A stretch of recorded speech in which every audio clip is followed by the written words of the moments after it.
In the town of Gori, in the Georgian province of the Russian Empire, in a small, low house with thick stone walls and a single rented room, a child was born in the winter of 1878 who would, many decades later, be known to the entire world by a name he had not yet chosen for himself. His parents named him Ioseb, son of Bessarion, of the Jugashvili family. In the Georgian language, spoken in the markets and courtyards of Gori long before Russian became the language of empire and administration, he was called Ioseb Bessarionis des Jugashvili. Only much later, as a young revolutionary moving through the underground world of illegal printing presses and secret meetings, would he take for himself the name history remembers him by, a name built from the Russian word for steel. But in those early years in Gori, he was simply a small boy in a poor household, in a small town, in a distant corner of a vast and unevenly modernizing empire. Gori itself sat in the region of Georgia known as Kartli,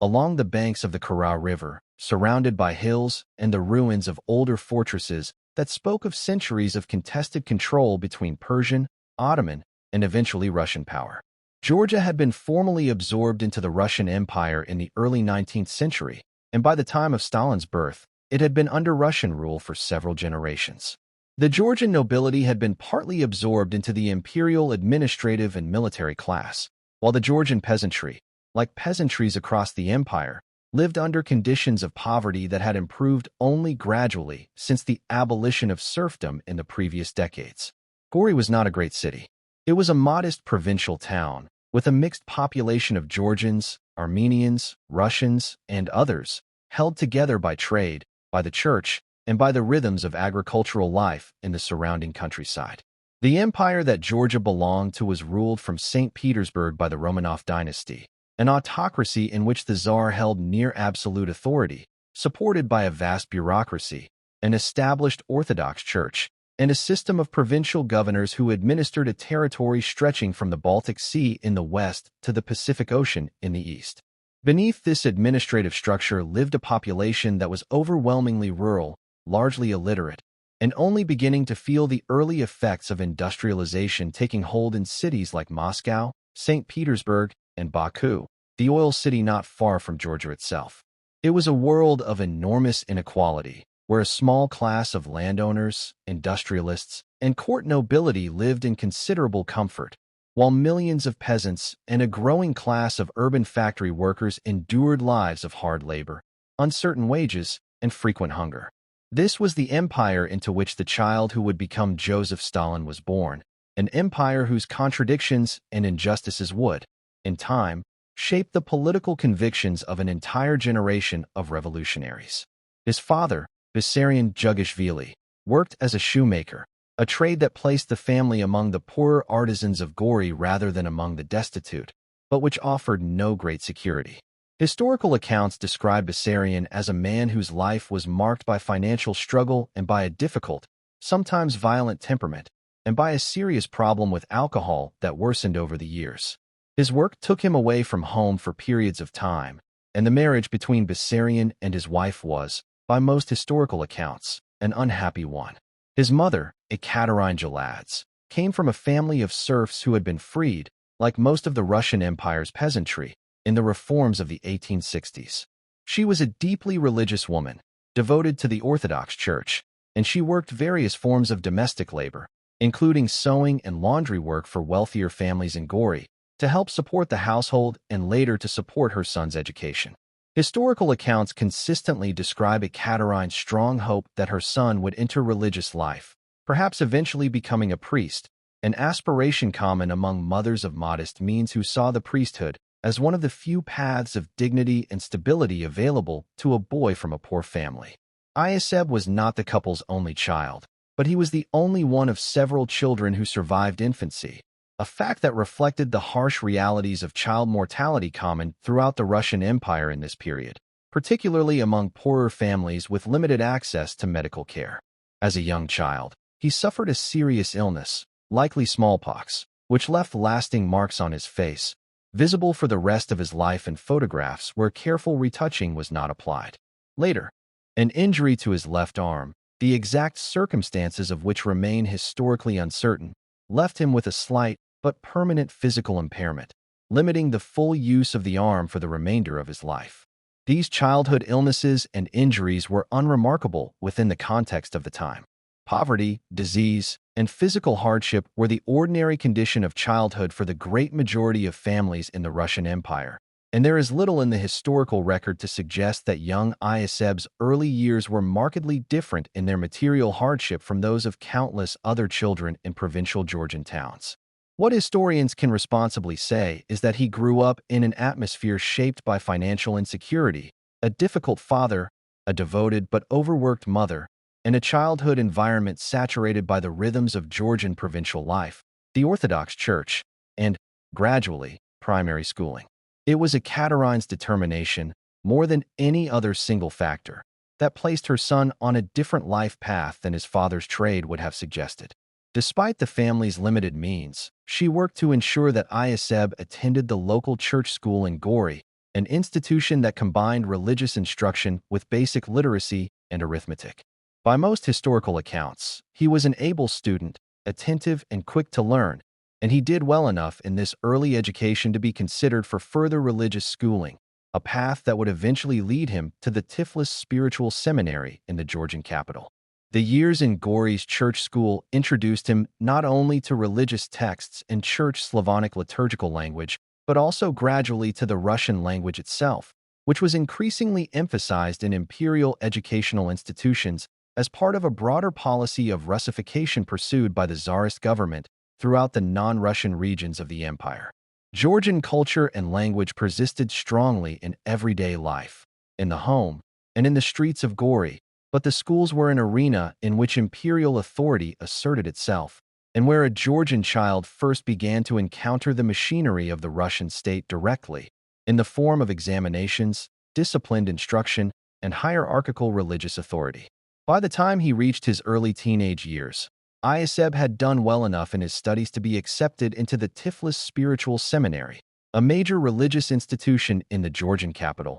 then commonly known by its Russian name, Tiflis, which today is called Tbilisi. This was, for a boy from a family of his modest circumstances, a genuine opportunity, one that his mother had worked and hoped for. The seminary offered a structured education leading potentially toward the priesthood, and it placed him among a wider cohort of young Georgian men from various backgrounds who were similarly being prepared for religious vocations. Life inside the Tiflis Seminary, however, was strict in ways that went beyond ordinary religious discipline. The institution operated under close supervision, with monitors who observed students' behavior, restrictions on personal reading material, and a curriculum that combined theology, church Slavonic, and general subjects, all conducted under an atmosphere of surveillance and control that many students found stifling. It was, in many respects, a closed and rigid institution designed to produce obedient clergy loyal both to the church and, indirectly, to the political order the church was bound up with in the Russian Empire. It was within this same closed institution, ironically, that Ioseb Jugashvili first encountered secular and revolutionary ideas that would ultimately draw him away from the religious path his mother had hoped for. Seminary students, forbidden from reading certain kinds of literature, developed underground reading circles in which banned books circulated quietly among students curious about ideas beyond the officially sanctioned curriculum. Georgian nationalist poetry, secular Russian literature, and eventually the writings of European socialist and Marxist thinkers found their way into the hands of seminary students hungry for something beyond the seminary's controlled intellectual diet. It was during these years that the young Jugashvili began reading the works of Karl Marx and other socialist writers, engaging with ideas about class struggle, economic exploitation, and the possibility of revolutionary transformation of society. The late 19th century was a period of intense intellectual ferment throughout the Russian Empire, as small circles of students, workers, and intellectuals debated the ideas of Western European socialism and adapted them to Russian conditions. Marxism appealed strongly to many educated young people precisely because it offered both a systematic explanation for the poverty and inequality they observed around them, and a theory of historical change that promised eventual transformation through the organized action of the industrial working class. For a young man from a poor artisan family, educated but without wealth or noble status, watching the injustices of the Tsarist social order both in Gori and in the larger city of Tiflis. This intellectual framework offered both an explanation of the world and, eventually, a role to play within it. As his interest in revolutionary politics deepened, his commitment to the religious vocation his mother had hoped for steadily weakened.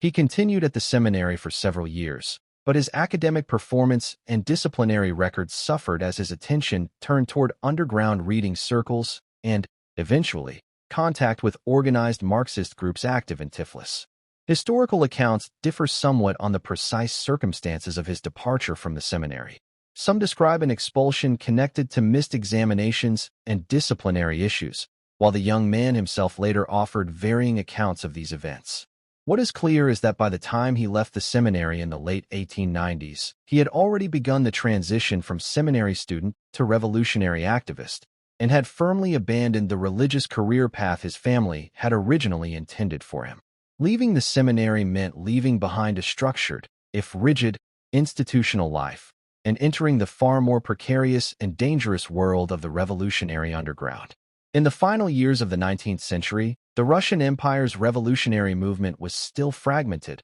consisting of various socialist currents, from populist agrarian socialists to the newer generation of Marxist social democrats who believed that Russia's future lay not with the peasantry alone, but with an emerging industrial working class. Tiflis, with its railway workshops, factories, and growing urban working population, offered the young former seminarian an environment in which he could begin genuine political organizing. He became involved with Marxist study circles and began working directly among Tiflis's railway and factory workers, participating in efforts to spread socialist ideas, organize illegal meetings, and support strikes and labor actions against difficult working conditions and low wages. This was dangerous work. The Tsarist government maintained an extensive system of political surveillance through its secret police, commonly known by its abbreviated name, the Okhrana, which monitored suspected revolutionaries, infiltrated underground organizations, and worked to identify and arrest those involved in illegal political activity.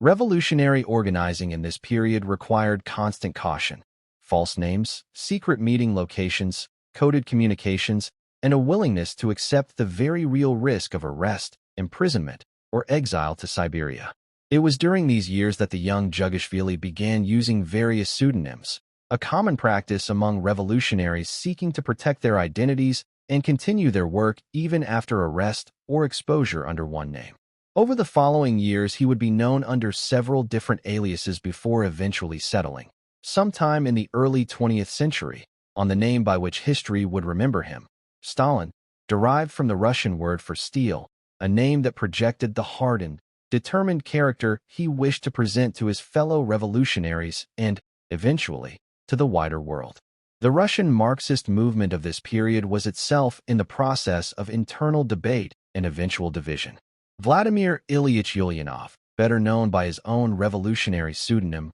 Lenin, had emerged as one of the most forceful and uncompromising voices within Russian social democracy, arguing for a tightly organized, disciplined party of professional revolutionaries who would lead the working class toward revolution, rather than a looser, more broadly based movement. This question of party organization, along with related disagreements over revolutionary strategy, produced a significant split within the Russian Social Democratic Labor Party at its second Congress in 1903, dividing the movement into two factions that would become Bolsheviks, meaning the majority, who followed Lenin's more centralized and disciplined approach, and the Mensheviks, meaning the minority, who favored a broader, more gradualist party structure. For a young activist working in the Caucasus, geographically distant from the party's émigré leadership scattered across Western European cities, these divisions initially mattered less in daily practice than the immediate work of organizing workers and evading arrest.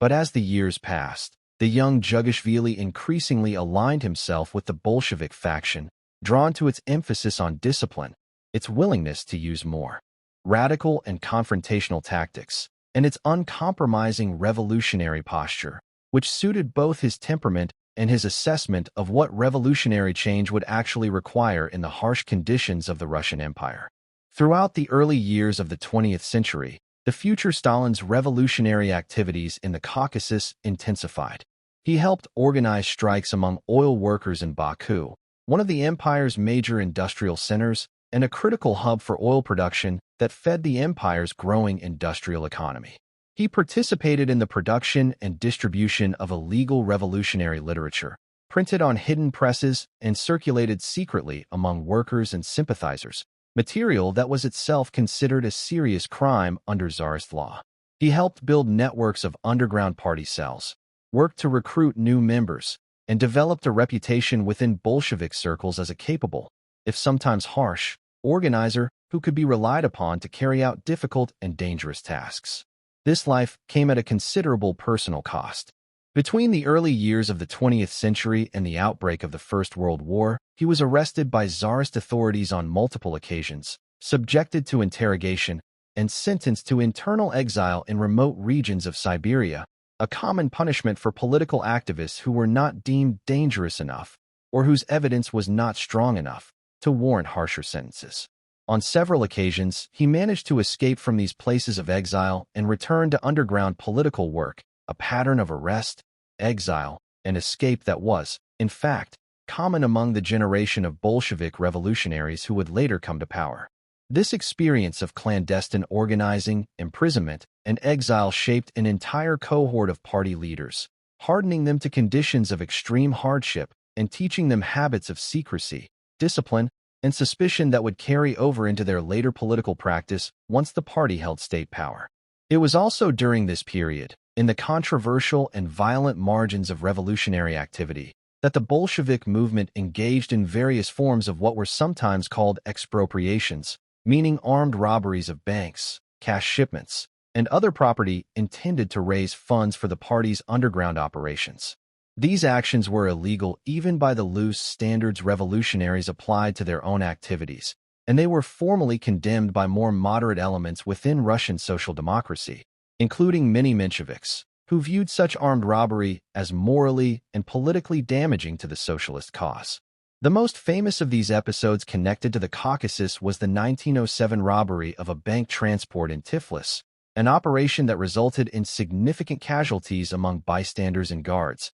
and which succeeded in seizing a substantial sum of money intended for Bolshevik party funds. Historians have long debated the precise extent of the future Stalin's involvement in planning or organizing this operation. Some evidence suggests he played a role in coordinating logistics or in relations with those who carried out the robbery, while other evidence remains fragmentary or contested, and no definitive historical consensus exists regarding the full extent of his personal participation. What can be said with confidence is that the broader network of Bolshevik operatives active in the Caucasus, of which he was a significant member, was closely connected to this style of illegal fundraising, and that the controversy surrounding these operations reflected genuine and serious divisions within Russian social democracy over the moral and political legitimacy of such tactics. These years of underground work were not lived in isolation from personal life, though the demands of revolutionary activity made ordinary family life extremely difficult to sustain.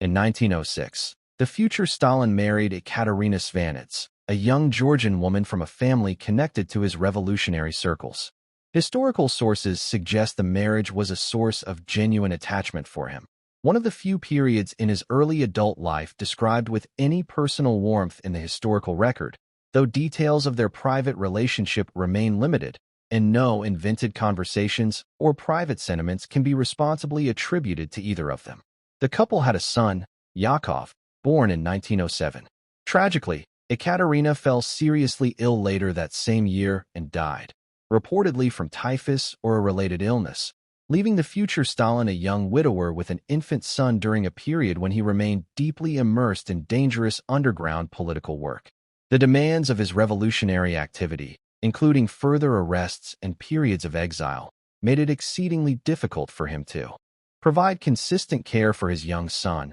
who was raised for a significant portion of his early childhood by relatives in Georgia. This pattern of revolutionary commitment overriding and disrupting ordinary family life was common among the generation of professional revolutionaries who would go on to lead the Bolshevik Party, many of whom experienced similarly fractured personal lives as a direct consequence of their political commitments. By the early 1910s, The future Stalin had become sufficiently prominent within Bolshevik circles that Lenin, then living in emigration in Western Europe, had taken direct notice of him, valuing his organizational abilities and his first-hand experience with the practical realities of underground work inside the Russian Empire, as opposed to the more theoretical debates that occupied much of the émigré leadership abroad. It was during this period that he adopted the name Stalin more permanently and began contributing to Bolshevik publications, including writing on the nationalities question, the complex issue of how a future socialist state should address the many non-Russian peoples and ethnic groups within the empire's vast territory, a subject of obvious personal relevance given his own Georgian background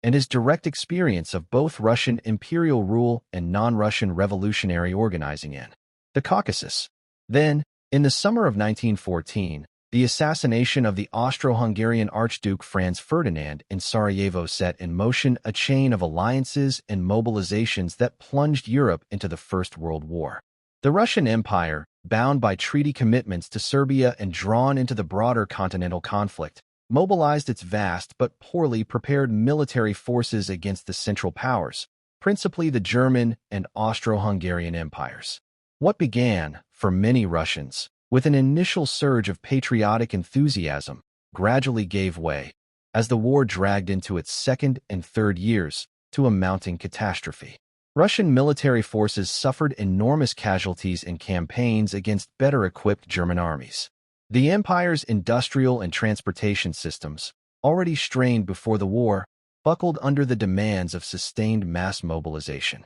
Food and fuel shortages spread through Russian cities as the war consumed resources and disrupted normal patterns of production and distribution. Inflation eroded the value of wages. Soldiers at the front, many of them peasants poorly equipped and often poorly led, grew increasingly disillusioned with a war whose purposes seemed remote from their own lives and whose costs, in the form of casualties and hardship, fell overwhelmingly upon ordinary soldiers and their families at home. By the winter of 1916 into 1917, the strain on Russian society had become severe. Bread shortages in the capital, then called Petrograd, combined with continuing military reversals and the accumulated resentment of years of wartime hardship, produced a wave of strikes, demonstrations, and eventually open unrest in the city's streets in late February of 1917, according to the Julian calendar still in use in Russia at that time. Troops garrisoned in the capital, ordered to suppress the demonstrations, increasingly refused to fire on crowds that included many women, workers, and ordinary residents demanding bread and an end to the war. Within days, the unrest had grown beyond the government's capacity to control. Tsar Nicholas II, isolated from the rapidly deteriorating situation and lacking reliable military forces to restore order, abdicated the throne in early March, bringing to an end more than 3 centuries of Romanov rule over Russia. In the aftermath of the Tsar's abdication, a provisional government was formed, composed largely of liberal and moderate socialist politicians drawn from the old imperial parliament, the Duma, and tasked with governing Russia until a constituent assembly could be elected to determine the country's future political structure. But the provisional government's authority was immediately contested and limited by the emergence of workers' and soldiers' councils, known as Soviets, which sprang up spontaneously in Petrograd and across the country, representing a rival source of political legitimacy rooted directly in the mobilized working class and the increasingly restless army. This arrangement, in which the provisional government's formal authority coexisted uneasily with the practical power exercised by the Soviets, became known as dual power, and it proved to be an unstable and ultimately unsustainable arrangement throughout the months of 1917. The provisional government, despite the revolutionary upheaval that had brought it to power, chose to continue Russia's participation in the war, a decision that proved deeply unpopular among a population exhausted by years of conflict, and one that steadily undermined the government's already fragile authority. Meanwhile, revolutionary parties of various stripes competed for influence within the Soviets and among the broader population, with the Bolsheviks initially representing a relatively small, though highly disciplined and increasingly vocal, faction among the wider socialist movement. In April of 1917, Lenin returned to Russia from his Swiss exile, traveling through wartime Germany in a sealed train arranged with the tacit cooperation of German authorities, who calculated, correctly as it turned out, that Lenin's return might further destabilize Russia and weaken its ability to continue fighting the war. Upon his arrival in Petrograd, Lenin immediately pressed the Bolshevik Party toward a far more radical position than many of his own party colleagues initially favored, calling for an end to cooperation with the provisional government, an immediate end to the war, and the transfer of all political power to the Soviets. This position, articulated in what became known as Lenin's April Theses, initially struck even some Bolsheviks as excessively radical, but Lenin's relentless political pressure gradually brought the party fully behind this program over the following months. Throughout the summer and autumn of 1917, conditions in Russia continued to deteriorate. The provisional government's authority weakened further after a failed military offensive in the summer produced yet more catastrophic casualties,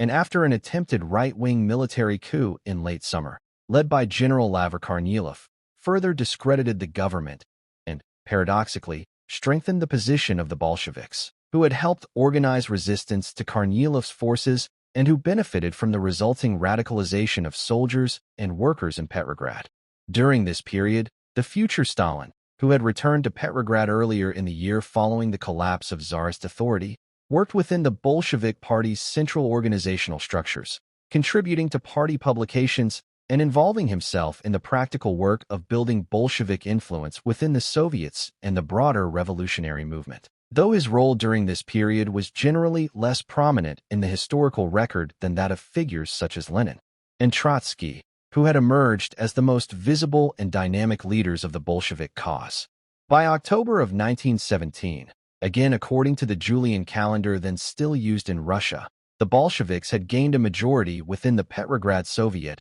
and had built substantial support among soldiers and factory workers increasingly desperate for an end to the war and for meaningful improvement in their daily conditions. Leon Trotsky, who had joined the Bolsheviks earlier that year after years within a different socialist faction, played a central role in organizing the Petrograd Soviet's Military Revolutionary Committee, which coordinated the armed forces loyal to the Soviets. In the final days of October, Bolshevik-aligned forces, coordinated through this committee, moved to seize key points throughout Petrograd, including government buildings, communication centers, and the Winter Palace itself, the seat of the provisional government. The provisional government, lacking reliable military support and unable to organize an effective resistance, collapsed with comparatively little bloodshed in the capital itself, and the Bolsheviks, together with allied left-wing socialist factions, declared themselves the new governing authority of Russia, acting in the name of the Soviets. The Bolshevik seizure of power in October of 1917 was, in its immediate aftermath, far from a settled or secure achievement. The new Bolshevik government faced enormous and immediate challenges, continuing the war or negotiating its end, establishing administrative control over a vast and largely unresponsive territory, addressing catastrophic economic and food supply problems, and confronting significant political opposition both from more moderate socialists who had been excluded from real power and from a growing array of forces determined to reverse the Bolshevik Revolution altogether. On the question of the war, the new Bolshevik government moved quickly to fulfill Lenin's promise of withdrawing Russia from the conflict, entering into negotiations with representatives of Germany and its allies that eventually produced the Treaty of Brest-Litovsk in March of 1918. This treaty imposed extremely harsh terms on Russia, requiring the new Soviet government to surrender vast territories in Poland,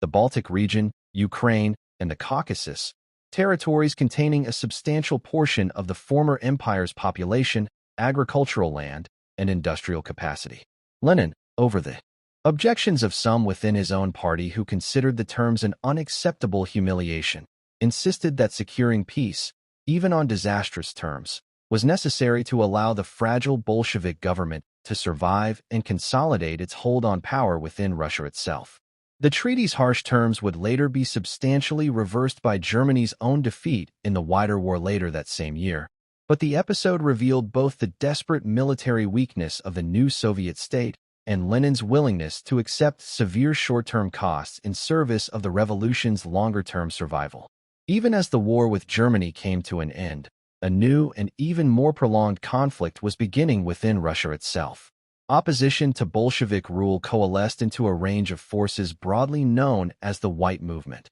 comprising former Tsarist military officers, conservative and liberal political opponents of Bolshevism, regional separatist movements, and others opposed to the new Soviet government for a wide variety of reasons. These white forces, though never unified under a single coherent command or political program, launched military campaigns against Bolshevik-controlled territory from multiple directions across the vast Russian landmass, in the south, the east, and the northwest. The resulting Russian Civil War, which raged with tremendous violence from roughly 1918 through 1921, drew in not only the various Russian factions, but also foreign military intervention from Britain, France, the United States, Japan, and other powers, which provided material support and, in some cases, direct military forces in support of anti-Bolshevik factions, motivated by a combination of opposition to Bolshevik ideology, a desire to keep Russia in the war against Germany for as long as that war continued,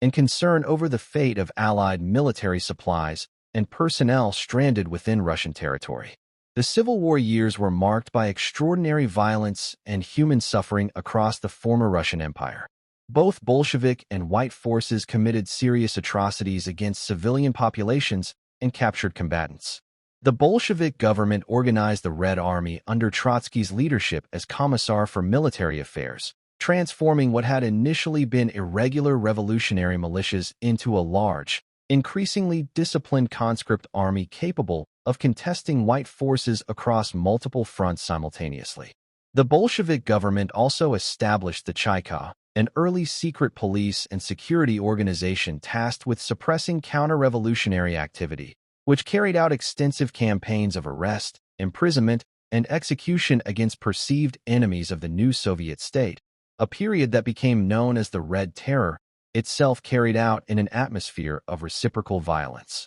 as white forces in areas under their control likewise carried out extensive repression against suspected Bolshevik sympathizers, a phenomenon sometimes referred to as the White Terror. During these years of civil war, the future Stalin held a series of political and military assignments on behalf of the Bolshevik government, generally in his capacity as a political commissar attached to various fronts and military commands, a role that combined political oversight of military operations with direct involvement in local civil administration in contested regions. He served in this capacity in the defense of the city of Tsaritsyn, later renamed Stalingrad, and today known as Volgograd, an important transportation and supply hub whose defense against white forces was considered strategically significant. His conduct during these assignments, according to numerous historical accounts, was marked by a willingness to act with considerable harshness toward those he suspected of disloyalty, sabotage,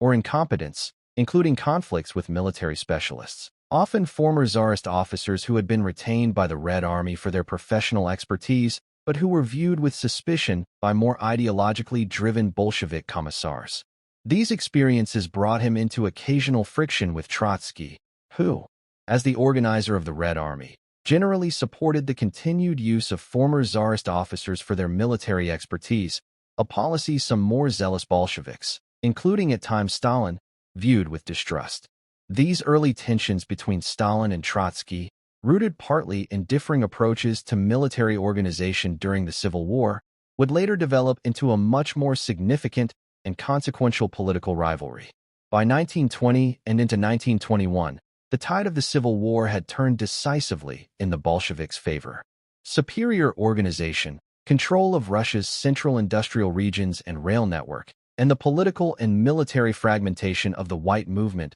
combined to produce a series of Bolshevik victories that gradually eliminated organized white resistance across most of the former empire's territory. Foreign intervention forces, facing their own domestic pressures to withdraw and finding the white cause increasingly hopeless, largely withdrew from Russian territory over these same years. By the conclusion of the main phase of the Civil War, the Bolsheviks had secured control over the great majority of the territory of the former Russian Empire, though at extraordinary cost. Historians estimate that the combined effects of the Civil War, including combat deaths, disease, famine, and associated violence, resulted in millions of deaths, while the Russian economy, already severely damaged by the First World War, was left in a state of near-total collapse, with industrial production, agricultural output, and transportation infrastructure all functioning at only a small fraction of their pre-war levels. The economic policy pursued by the Bolshevik government during the Civil War years,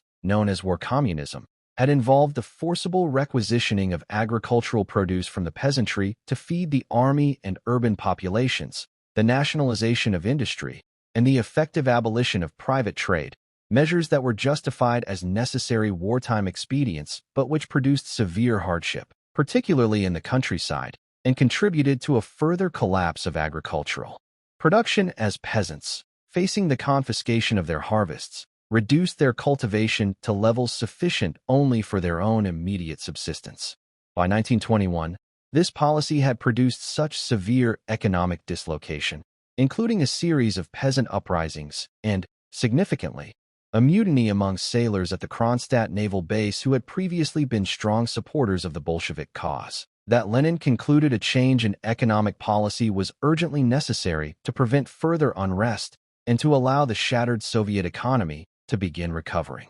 This led to the introduction of the new economic policy in 1921, a significant, though intended to be temporary, retreat from the more rigid economic controls of the Civil War period. Under the new economic policy, the government permitted a limited restoration of private trade and small-scale private enterprise, particularly in agriculture and light industry, while the state retained control over what Lenin termed the commanding heights of the economy, meaning large-scale industry, banking, transportation, and foreign trade. This mixed economic approach allowed for a gradual recovery of agricultural and industrial production through the early 1920s, though it remained, from the perspective of many committed Bolsheviks, an uncomfortable ideological compromise, tolerating elements of private capitalism within a state that remained formally committed to building socialism. It was during this same period, in December of 1922, that the various Soviet republics that had emerged from the former Russian Empire's territory,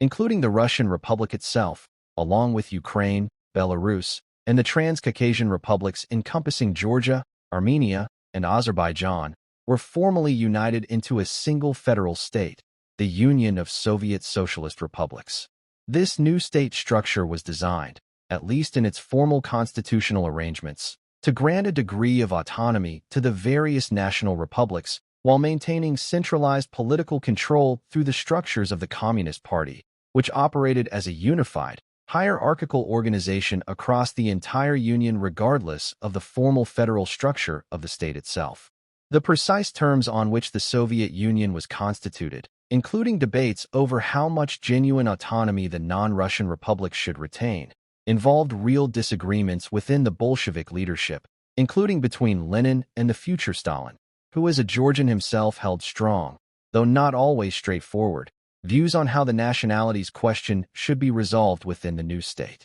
It was also in 1922 that the future Stalin was appointed to the position of General Secretary of the Communist Party's Central Committee, an appointment that, at the time, appeared to many within the party as a relatively unglamorous administrative post, concerned primarily with the internal organizational functioning of the party bureaucracy, rather than a position of primary political leadership, which was generally understood to reside with figures who held more visible roles in government administration or who commanded greater public prominence as revolutionary theorists and orators. This assessment of the General Secretary's position, however, badly underestimated the practical importance of controlling the party's internal administrative machinery. As General Secretary, Stalin gained substantial control over the appointment, transfer, and promotion of party officials throughout the vast and rapidly growing Communist Party apparatus, an authority that allowed him, over the following years, to place loyal supporters into positions of influence at every level of the party structure, from local district committees up through the regional and national levels. This capacity to shape the composition of the party's own bureaucracy, largely invisible to outside observers and initially underestimated even by many of his own party colleagues, would prove to be one of the most consequential sources of Stalin's later political power, allowing him to build a network of personal loyalty and influence that would prove decisive in the coming struggle for leadership of the Soviet state. Even as Stalin was consolidating this administrative base of support, Lenin's health, which had already been fragile for some time, began a serious decline. In May of 1922, Lenin suffered the first of several strokes that would progressively impair his capacity for sustained political work. He experienced a further, more severe stroke in December of that same year, and a third in March of 1923, which left him largely unable to speak and effectively ended his active participation in the day-to-day leadership of the Soviet government and the Communist Party. During the periods when Lenin remained able to communicate and dictate correspondence, though with increasing difficulty, he grew increasingly concerned about the direction of the party leadership and about the personal qualities and conduct of several of the party's most senior figures, including Stalin. During this period of Lenin's declining health, tensions developed between Lenin and Stalin over several issues, including disagreements over the handling of the nationalities question in Georgia, where Stalin and his ally Sergei Orjonikidze were involved in a heavy-handed suppression of Georgian party figures who favored greater autonomy for Georgia within the new Soviet federal structure, an episode that troubled Lenin considerably when he learned of the methods employed. There was also a more personal dispute, involving an episode in which Stalin, apparently acting to limit outside stress on the ailing Lenin, spoke to Lenin's wife, Nadezhda Krupskaya, in a manner that Lenin, upon learning of it, considered to have been rude and disrespectful toward her, a matter that Lenin took seriously enough to address directly and with evident anger in his later communications. These concerns, along with a broader assessment of the political qualities of the party's senior leadership, found expression in a series of notes and letters Lenin dictated in his final period of relative lucidity, in late 1922 and early 1923, material that later became known collectively as Lenin's Testament. In these notes, Lenin offered candid, and in some respects quite critical, assessments of several leading Bolsheviks, including Trotsky, Zinoviev, Kamenev, Bukharin, and Stalin. Regarding Stalin specifically, Lenin expressed concern about the concentration of power in his hands as general secretary and raised doubts about whether Stalin would use this power with sufficient caution and restraint. In a further postscript added somewhat later, following the episode involving Krupskaya,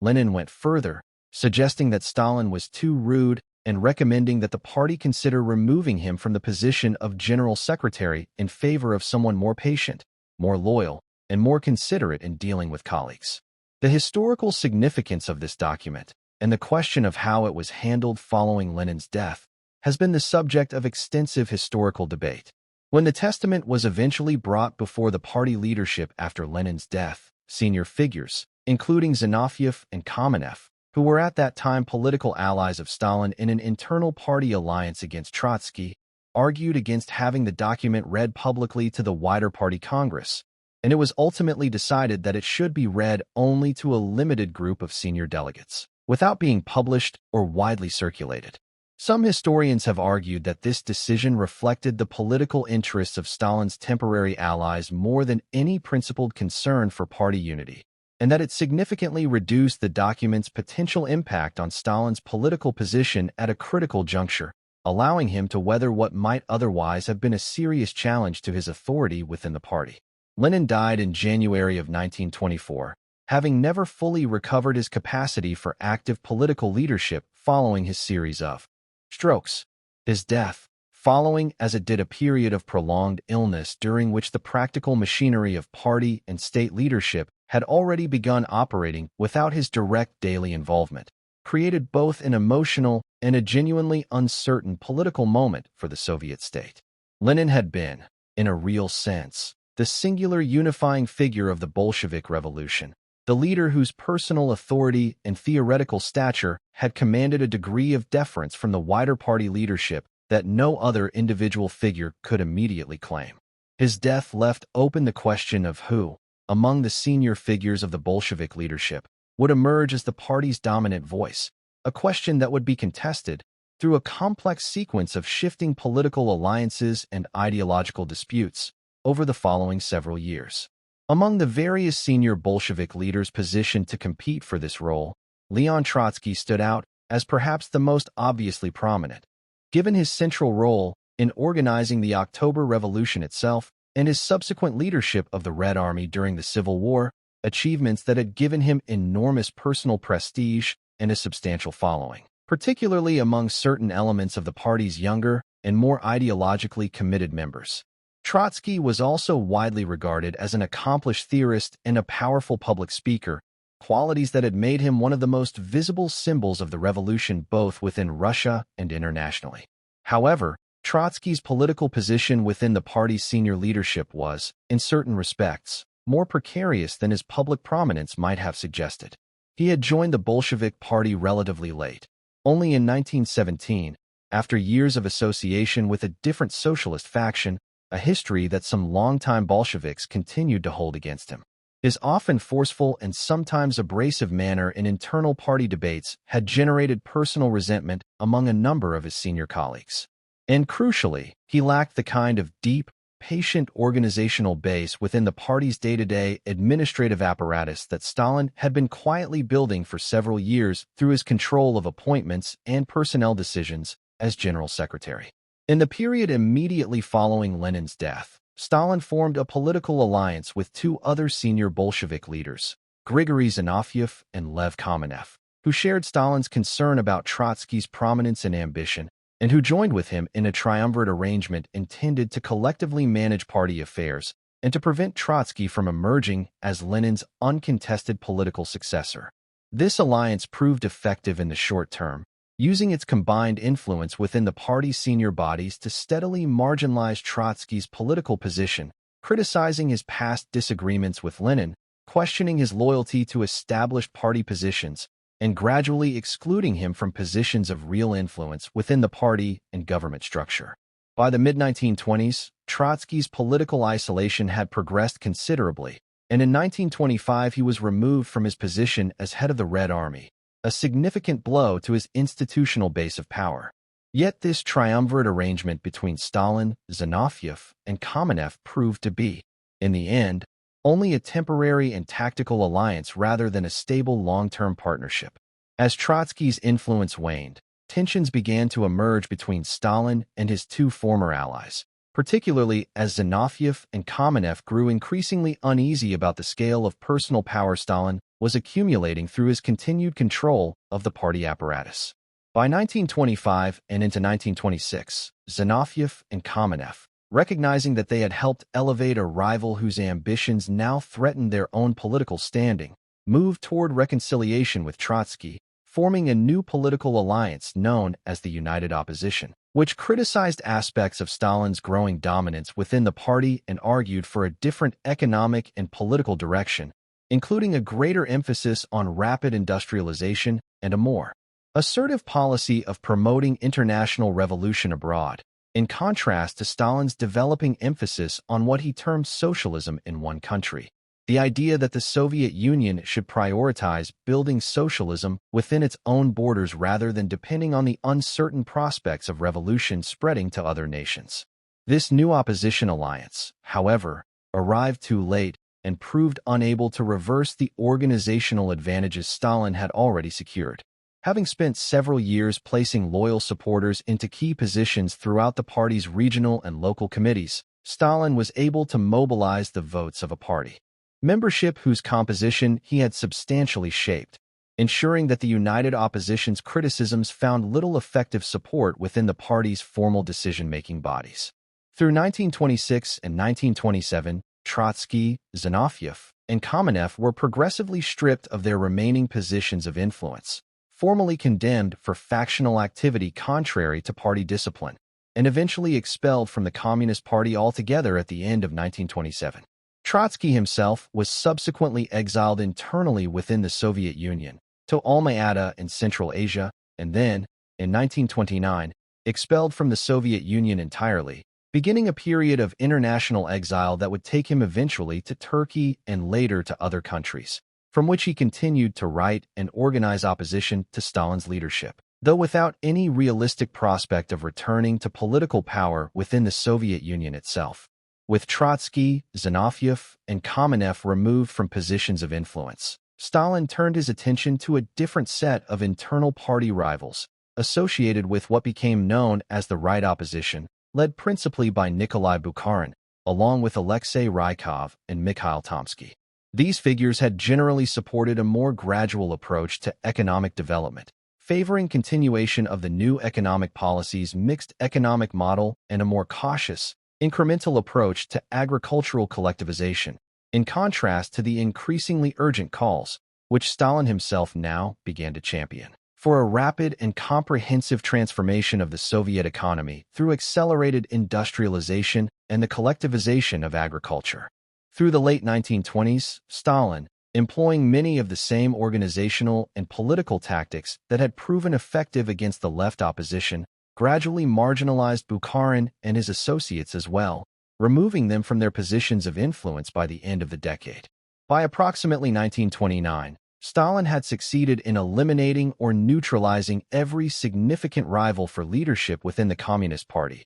emerging as the dominant and effectively unchallenged leader of the Soviet Union. Having secured this dominant political position, Stalin turned his full attention to the fundamental economic transformation of Soviet society, a project he considered essential both to fulfilling the promises of socialism and to ensuring the survival of the Soviet state in a world Stalin viewed as fundamentally hostile to it. The Soviet Union of the late 1920s remained, despite a decade of Bolshevik rule, an overwhelmingly agricultural country, with the great majority of its population still working the land using methods that had changed little over previous generations, and with a modern industrial base that remained small in comparison to the major industrial powers of Western Europe and North America. Stalin and many within the party leadership viewed this economic backwardness as a source of profound national vulnerability, believing that a Soviet Union lacking substantial heavy industry, particularly the capacity to produce steel,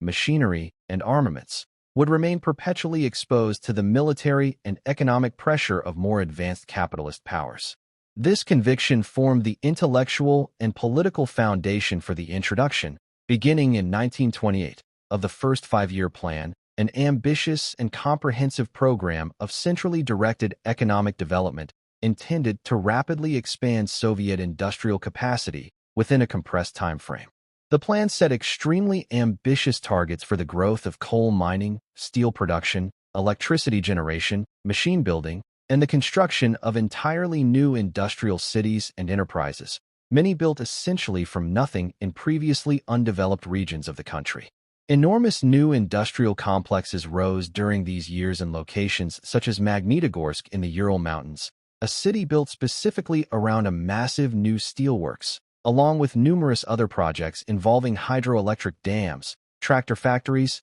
and heavy machinery plants. The human dimension of this industrialization drive was immense. Millions of people moved from rural areas into rapidly growing industrial cities, seeking work in the new factories and construction projects, producing an extraordinarily rapid pace of urbanization that placed severe strain on housing, food supply, and basic services in cities that were often unable to keep pace with their own rapid population growth. Working conditions in many of the new industrial enterprises were harsh, with long hours, demanding production quotas, and often inadequate safety standards, reflecting the government's overriding emphasis on meeting and exceeding planned production targets, sometimes regardless of the human cost involved. The government's propaganda apparatus celebrated industrial achievement extensively, presenting the five-year plan as a heroic collective effort to transform the Soviet Union from a backward agricultural society into a modern industrial power,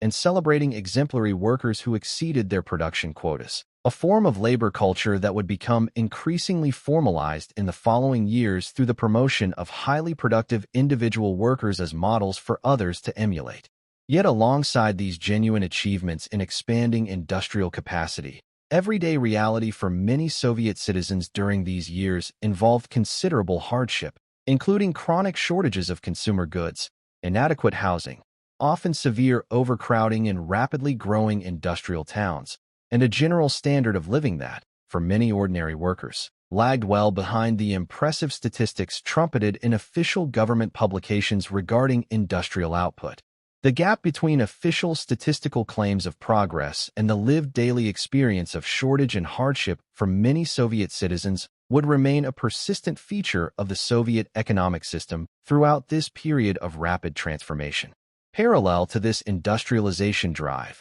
and intimately connected to it both economically and politically, Stalin pursued an equally ambitious and, in its human consequences, considerably more devastating transformation of Soviet agriculture through a policy of forced collectivization. The underlying economic logic held that Soviet industrialization required a reliable and substantial supply of grain, both to feed the rapidly growing urban industrial workforce and to generate export earnings that could be used to purchase foreign machinery and technical expertise needed for industrial development. The existing system of small individual peasant farms, in the government's assessment, was inefficient and difficult for the state to control, making it an unreliable basis for extracting the level of agricultural surplus that rapid industrialization was believed to require. The proposed solution involved the consolidation of individual peasant landholdings into large collective farms, known as kolkhozes, in which land, livestock,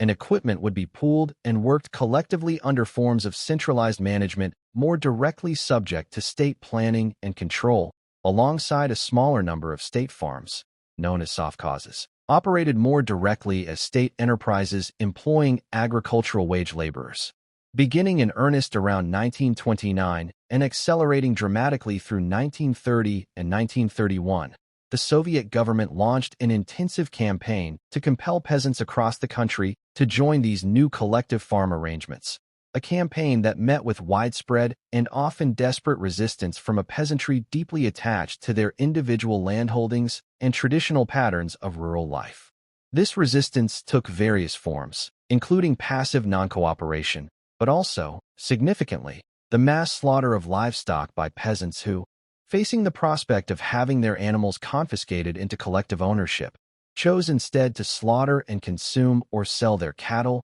horses, sheep, and pigs rather than surrender them to the new collective farms. This pattern of resistance produced a catastrophic decline in the Soviet Union's livestock population over the following years, a loss from which Soviet agriculture would take a very long time to recover, and which itself substantially worsened the broader agricultural and food supply crisis that was beginning to develop. The government's response to peasant resistance to collectivization involved an intensified campaign against a category of supposedly wealthier peasants known as kulaks, a term that had originally referred, in the years before the revolution, to a relatively narrow category of peasants who had accumulated somewhat more land, livestock, or hired labor than their neighbors, and who were frequently viewed with resentment by poorer peasants for practices such as money lending or exploiting hired agricultural labor. Under the intensified political campaign that accompanied forced collectivization, however, the category of kulak was applied far more broadly and often arbitrarily, frequently used to designate any peasant who resisted collectivization or who was denounced by local officials or neighbors for a wide variety of reasons that often had little to do with any objective measure of relative wealth. This campaign, known as dekulakization, resulted in the confiscation of property, mass arrests, and the forced deportation of hundreds of thousands of peasant families, often to remote and inhospitable regions of Siberia, Kazakhstan, and the far north, where many died from the harsh conditions of transport and resettlement, a policy that combined genuine class-based political ideology with a more general campaign of intimidation intended to break organized peasant resistance to collectivization as a whole. The combined disruption caused by forced collectivization, the destruction of a large portion of the country's livestock, the deportation of a significant portion of the rural population previously engaged in productive agricultural work, and continued high levels of state grain requisition even as agricultural production was declining, produced a severe and worsening agricultural crisis across large parts of the Soviet Union as the collectivization campaign proceeded into the early 1930s. Grain that was needed to feed rural populations was frequently requisitioned by state authorities in order to meet centrally mandated procurement targets that took insufficient account of the actual, often much reduced, harvest available in a given region. This combination of policy failure and continued state extraction produced a devastating famine across several regions of the Soviet Union during the early 1930s, most severely affecting Ukraine, where the famine is known as the Holodomor, a term derived from Ukrainian words meaning death by hunger, as well as the Kazakh steppe, the North Caucasus region, and parts of the Volga region and western Siberia. The precise number of deaths resulting from this famine remains a matter of historical estimation rather than exact record, but scholarly estimates generally place the total death toll across the affected Soviet regions somewhere between 5 and 7 million people, with millions of these deaths occurring within Ukraine specifically, alongside very substantial mortality among the Kazakh population, who additionally suffered from the disruption of traditional nomadic pastoral practices under simultaneous, particularly disruptive collectivization policies applied to their distinct way of life. The historical debate surrounding this famine has focused significantly on the question of intent, and in particular on whether the Soviet leadership's actions in Ukraine specifically constituted a deliberate policy aimed at the Ukrainian population as a national group, a position argued by a number of historians and formally recognized as genocide by a number of national governments and parliaments, or whether the famine, while resulting substantially from Soviet policy decisions, is better understood as the catastrophic consequence of a broader and more general policy of forced collectivization and grain requisition applied with similar severity, though with regionally varying and severe consequences, across multiple Soviet regions and ethnic groups simultaneously, a position held by a number of other historians. This question remains genuinely disputed within the historical scholarship, and different historians, using different evidentiary approaches, have reached different conclusions regarding the precise intent behind specific policy decisions made by Stalin and the Soviet leadership during this period. What is not seriously disputed among historians is that Soviet government policies, including continued grain requisition during a period of collapsing harvests, restrictions placed on the movement of peasants that prevented many from fleeing famine-stricken regions in search of food, and the government's initial reluctance to acknowledge the scale of the crisis or to seek international assistance, played a decisive and substantial role both in causing the famine's onset and in dramatically worsening its severity and death toll once it had begun. Throughout this period of famine and agricultural crisis, official Soviet propaganda continued to present a starkly different picture to the wider public, celebrating the successes of collectivization and industrialization, while making little public acknowledgement of the severity of the crisis unfolding in the countryside, a pattern that reflected both the government's determination to preserve the international and domestic image of Soviet policy success and the increasingly centralized and controlled nature of public information and discourse within Soviet society more broadly during these years. This period also saw a broader and more general expansion of state control over Soviet society as a whole. The Communist Party's institutions extended their reach ever more deeply into economic planning, cultural life, education, and the administration of justice. Government censorship over published material, artistic expression, and public discourse intensified considerably compared to the somewhat more open cultural atmosphere that had prevailed during the years of the new economic policy in the 1920s. The secret police apparatus, by this period generally known as the OGPU, expanded its activities of surveillance, investigation, and the arrest and imprisonment of individuals deemed politically suspect, whether for supposed counter-revolutionary sympathies, religious activity, resistance to collectivization, or various other categories of suspected political unreliability. The system of forced labor camps, which would later become known collectively by the acronym Gulag, expanded substantially during this period, incorporating large numbers of individuals convicted, often on the basis of limited or fabricated evidence, of political or economic crimes against the Soviet state, and providing, alongside its function as an instrument of political repression, a significant source of forced labor for major state construction and resource extraction projects undertaken in remote and often extremely harsh regions of the country. Alongside this expansion of coercive state power,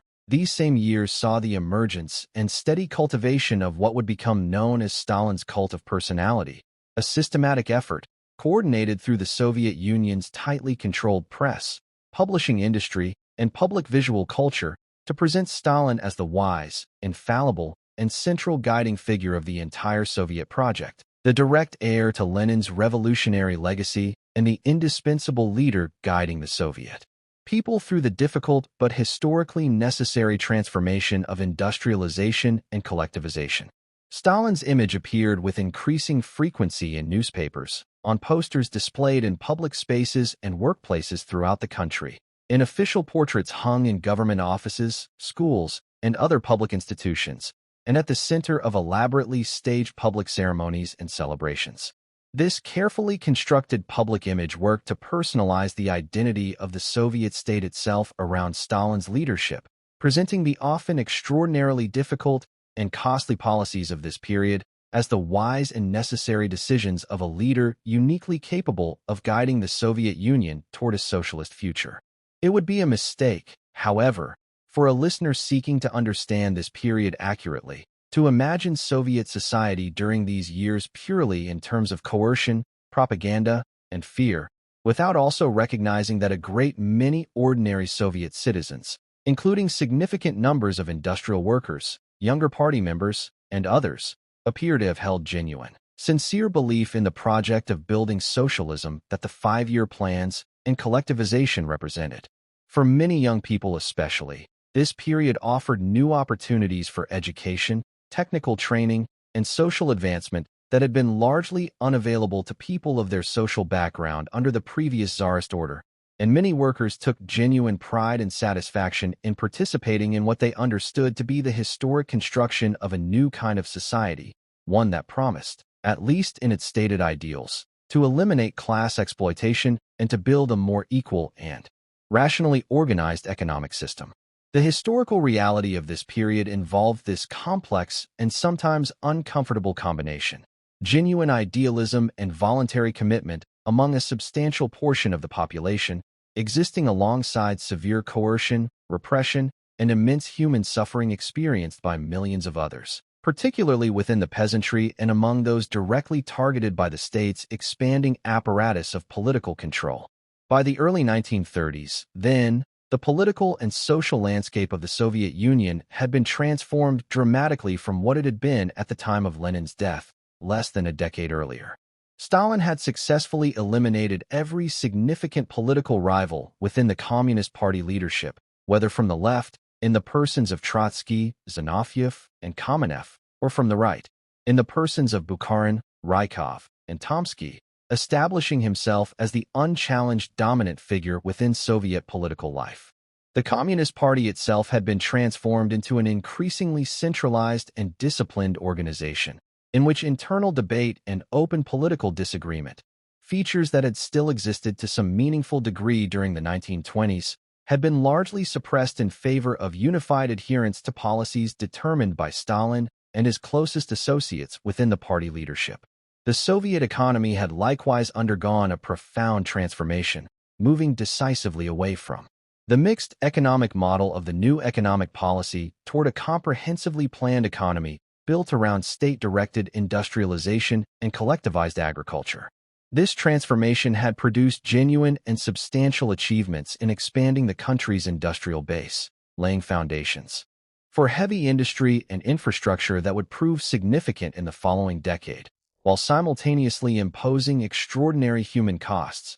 through the disruption and often violent suppression of traditional peasant agriculture, through a catastrophic famine that claimed millions of lives, through the expansion of a system of forced labor and political imprisonment, and through the human toll exacted by the sheer speed and intensity with which this transformation was pursued. The Soviet state that existed at the beginning of the 1930s, then, rested upon an intertwined combination of forces: a centralized and disciplined party apparatus loyal to Stalin's leadership, an expanding and increasingly pervasive system of political surveillance and coercion, a carefully cultivated public image presenting Stalin as an infallible and indispensable leader, genuine popular enthusiasm for the project of socialist construction among a meaningful portion of the population, and an economic transformation that had reshaped the country's industrial and agricultural foundations at a human cost that remains, to this day, a subject of continued historical study, debate, and reckoning. Stalin himself, at this juncture in the early 1930s, stood at the height of a political ascent that had carried him from a poor household in provincial Georgia through the dangerous and uncertain years of underground revolutionary activity, through revolution and civil war, and through a patient, methodical consolidation of power within the machinery of the Communist Party, to a position of essentially unchallenged authority over one of the largest and most rapidly transforming states in the world. It was from this position, secured through more than 3 decades of struggle, calculation, and often ruthless political maneuvering, that the next, and even more consequential chapter of his leadership and of Soviet history would soon begin to unfold. By the early years of the 1930s, one man stood above all others in the Soviet Union. Joseph Stalin had spent the previous decade outmaneuvering his rivals within the Communist Party, and by now his authority was without serious challenge. The old debates of the revolutionary years had faded into memory. The country around him had been remade at extraordinary speed and extraordinary cost. Factories had risen where there had been open fields. Millions of peasants had been forced from their small private farms into collective ones, a transformation that had brought with it famine, displacement, and suffering on a scale that would take decades to fully understand. That story belongs to an earlier chapter of Soviet history. What matters now, as our story continues, is the world that transformation had created and the man who now presided over it. The Soviet Union of the early 1930s was a nation in a strange and uneasy state. It was proud of its new factories, its new dams, its new cities rising from the steppe. It was also a nation quietly gripped by fear. The secret police, known by this time as the OGPU and soon to be reorganized into the NKVD, had become an ever-present feature of Soviet life. Neighbors watched neighbors. Words spoken carelessly in a kitchen or a factory canteen could travel further than anyone intended. This was not yet the full storm that would come later in the decade, but the clouds were gathering, and those who paid close attention could feel the pressure building in the air. Stalin himself, at this point in his life, was a man in his early 50s. He worked long hours, often late into the night, and expected the same of those around him. He read voraciously, corrected the drafts of books and articles that crossed his desk, and involved himself personally in decisions large and small, from the design of a new metro station to the fate of a regional party secretary. Photographs from this period show a man of moderate height, with a thick mustache, dressed simply, often in a plain military-style tunic. He cultivated an image of modesty and dedication, even as the apparatus of the state increasingly presented him as something more than a mere political leader. It was during these years that what historians would come to call Stalin's personality cult began to take on its mature form. His portrait hung in schools, in factories, in government offices, and increasingly in the homes of ordinary citizens. Newspapers referred to him in terms once reserved for saints or emperors of the deep past: the great leader, the father of the peoples, the genius who guided the nation forward. Poems were written in his honor. Children in schools were taught to see him as the natural heir to Lenin, the living embodiment of the revolution's continued life. This adulation was not entirely manufactured from nothing. Many Soviet citizens, watching the visible growth of new industry, new schools, and new opportunities for advancement that had not existed under the old order, felt genuine gratitude and genuine pride, and projected these feelings onto the figure whose face appeared everywhere they looked. At the same time, the cult was also carefully engineered, promoted by a state propaganda machine that understood the value of a single, unifying symbol around which the nation could organize its loyalty. The truth of Stalin's popularity in this period rests somewhere in the overlap of these two forces: sincere admiration on one hand, and orchestrated persuasion on the other, each reinforcing the other in ways that are difficult to fully untangle even now. Within the Communist Party itself, the mood was more complicated. The party that had once contained lively, often bitter debate over the direction of the revolution had by now been largely silenced. Political rivals who had once argued openly with Stalin, men like Trotsky, had been defeated, exiled, or expelled. Yet even among those who remained, among the men who sat beside Stalin in the Politburo and ran the ministries of the Soviet state, there were undercurrents of doubt. Some worried privately about the human cost of collectivization. Some believed the pace of repression was excessive. These doubts were rarely spoken aloud, and when they were, the men who spoke them did so carefully, aware that the walls of the Kremlin itself seemed to have ears. One man who seemed, on the surface, to embody a different possible path for the Soviet Union was Sergei Kirov, the Communist Party leader of Leningrad. Kirov was younger than Stalin, energetic, and by most accounts personally charismatic in a way that Stalin, for all his political skill, was not. He had risen through the party ranks as a loyal and effective administrator, overseeing the industrial development of Leningrad with visible success. He was popular among factory workers, who appreciated his willingness to appear among them, and he was well regarded within the party leadership, where his manner was seen as warmer and more approachable than the guarded, suspicious style that increasingly characterized Stalin himself. At the 17th Party Congress, held in the early months of 1934,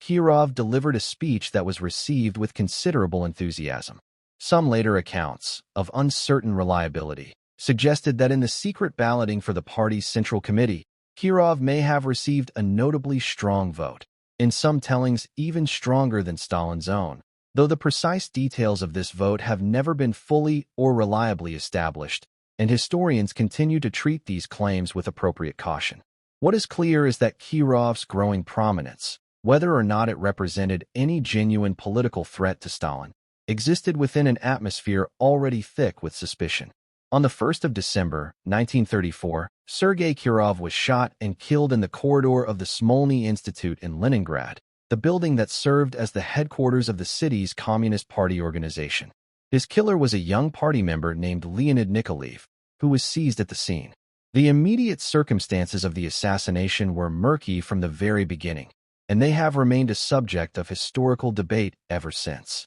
Nikolaev had a history of grievances against the party, including his own recent expulsion and reinstatement, and some accounts describe a man driven by a mixture of personal resentment and psychological instability. Other accounts, drawing on later testimony and archival material that has emerged since the opening of Soviet archives, have suggested the possibility that elements of the secret police either facilitated the assassination or, at minimum, failed to prevent it despite prior warnings, raising the question of whether Stalin himself may have had some hand in orchestrating the killing of a man whose popularity had begun to unsettle him. It must be said plainly that no definitive proof of Stalin's direct involvement has ever been established beyond dispute, and serious historians remain divided on the question. What can be said with confidence is that Stalin moved with extraordinary speed in the aftermath of the killing, and that the assassination became the pivot point around which the coming storm of repression would turn,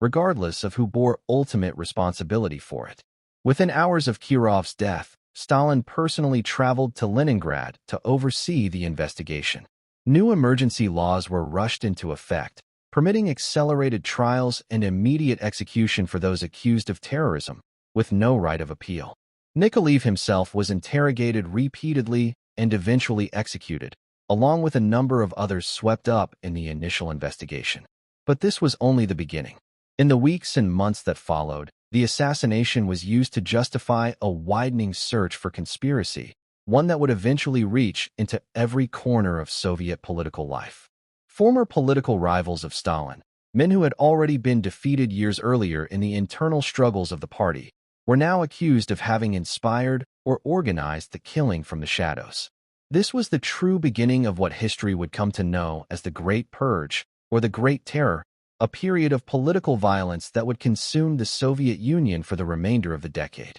What began as an investigation into a single killing widened, with an internal logic all its own, into a nationwide campaign against imagined enemies, real dissenters, and, ultimately, almost anyone who found themselves in the wrong place, associated with the wrong person, or simply unlucky. The machinery of repression that had already existed under Stalin now accelerated dramatically. Arrests, which had once targeted specific categories of people, kulaks, former nobility, religious leaders, now expanded to include Communist Party members themselves, veterans of the revolution, factory managers, military officers, scientists, writers, and ordinary citizens denounced by neighbors, co-workers, or, in some tragic cases, family members seeking to protect themselves. The interrogation methods used by the secret police during this period were frequently brutal. Sleep deprivation, prolonged standing, threats against family members, and outright physical torture were employed to extract confessions,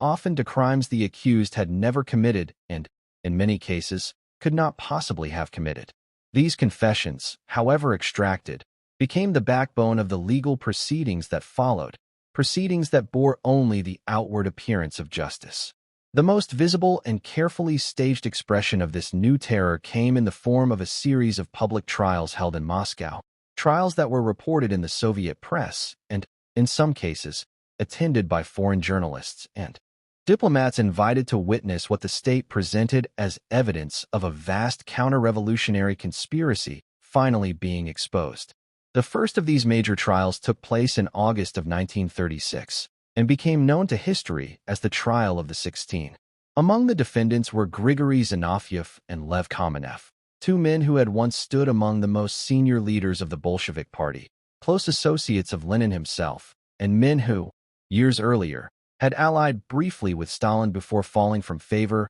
and being expelled from the party during the political struggles of the previous decade. Now they stood accused of having organized, together with the exiled Trotsky, a secret terrorist organization responsible for Kirov's murder and allegedly plotting further assassinations against Stalin and other Soviet leaders. The trial followed a pattern that would become disturbingly familiar. The defendants, worn down by months of imprisonment and interrogation, rose one by one to confess to crimes described in sweeping and often implausible detail. They implicated themselves, and frequently implicated one another, in a supposed conspiracy that stretched back years and connected them to a bewildering array of alleged plots. Observers at the time, and historians since, have noted the strange and stilted quality of much of this testimony. The way confessions seemed to follow a predetermined script rather than emerge organically from genuine investigation. Zinoviev and Kamenev were both found guilty and executed shortly after the trial's conclusion.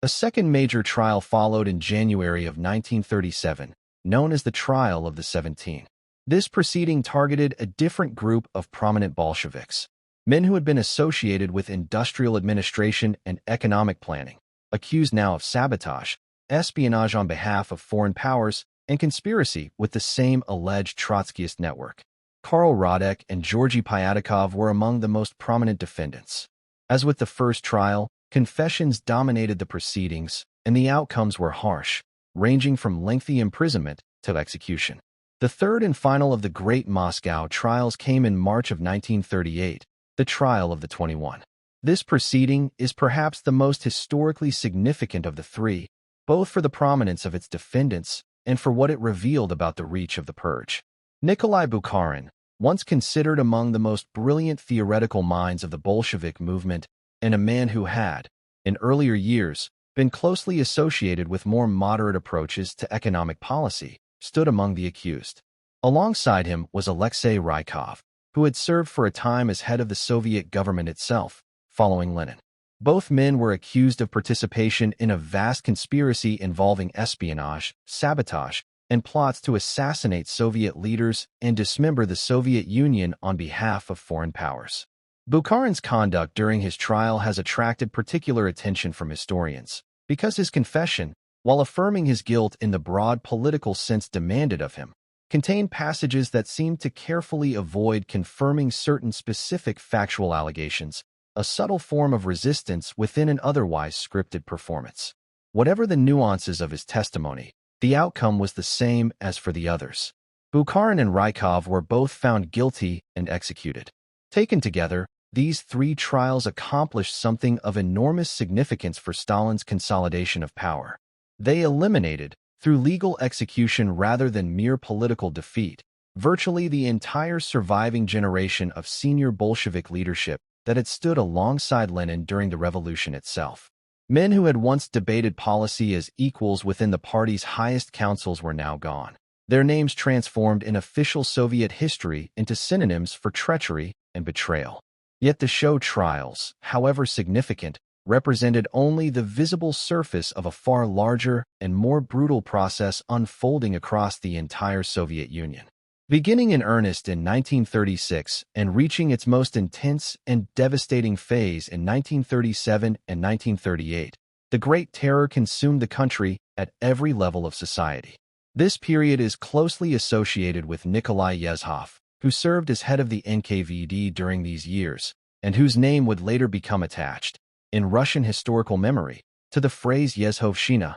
meaning roughly the time of Yezhov, used to describe this specific period of intensified repression. Under Yezhov's direction, the NKVD carried out mass arrest operations on a scale that dwarfed anything that had come before. Quotas were issued to regional NKVD offices, specifying not only how many people were to be arrested, but how many were to be sentenced to execution and how many to labor camps. Quotas that officials, eager to demonstrate their vigilance and fearful of being accused of insufficient zeal themselves, frequently exceeded. Entire categories of the population were targeted through what became known as national operations, campaigns directed against specific ethnic groups within the Soviet Union, including Poles, Germans, Koreans, and others, on the grounds that their ethnic background made them inherently suspect as potential agents of foreign powers. These national operations resulted in the arrest, deportation, or execution of hundreds of thousands of people whose only crime was their ancestry.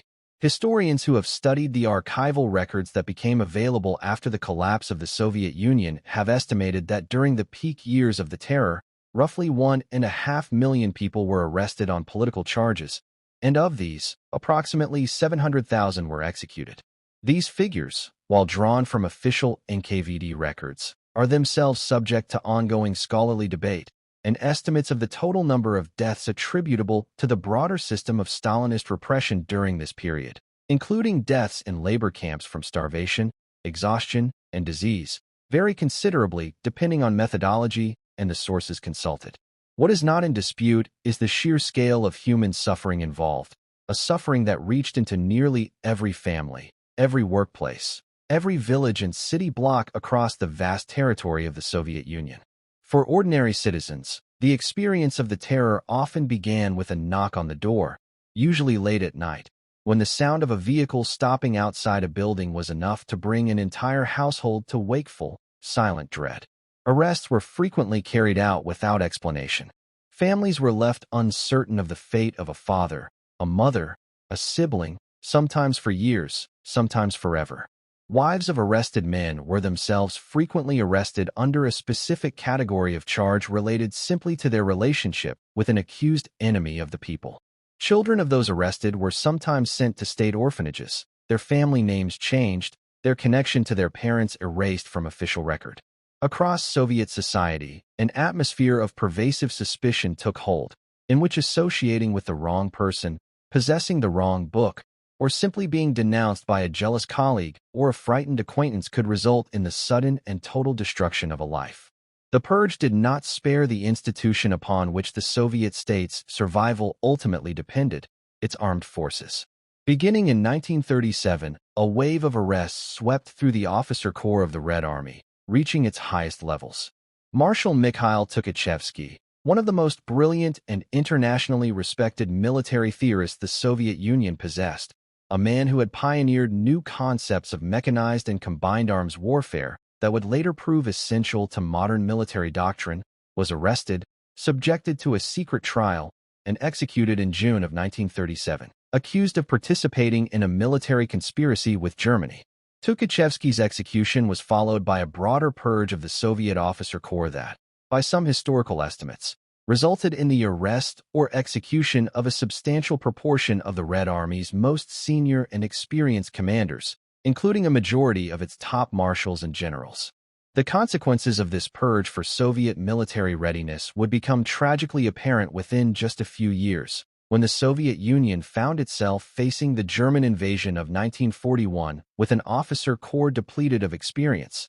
hesitant to exercise independent judgment for fear of being accused of disloyalty, and struggling to rebuild the command structures that had been so thoroughly dismantled. Historians continue to debate the precise extent to which the military purge contributed to the severity of Soviet defeats in the early months of that war. But few dispute that the loss of so much accumulated military experience and expertise came at a significant cost. Those who survived arrest during these years, and who were not executed, frequently found themselves sentenced to terms of forced labor within the vast network of camps that had grown, throughout the 1930s, into one of the defining institutions of Soviet life. This system, known by the acronym Gulag, an abbreviation of the Russian term for the main administration of corrective labor camps, had originated in the years following the revolution, but expanded enormously during the era of collectivization and again during the Great Terror. The Gulag was not a single place, but a vast archipelago of camps and colonies scattered across the most remote and inhospitable regions of the Soviet Union,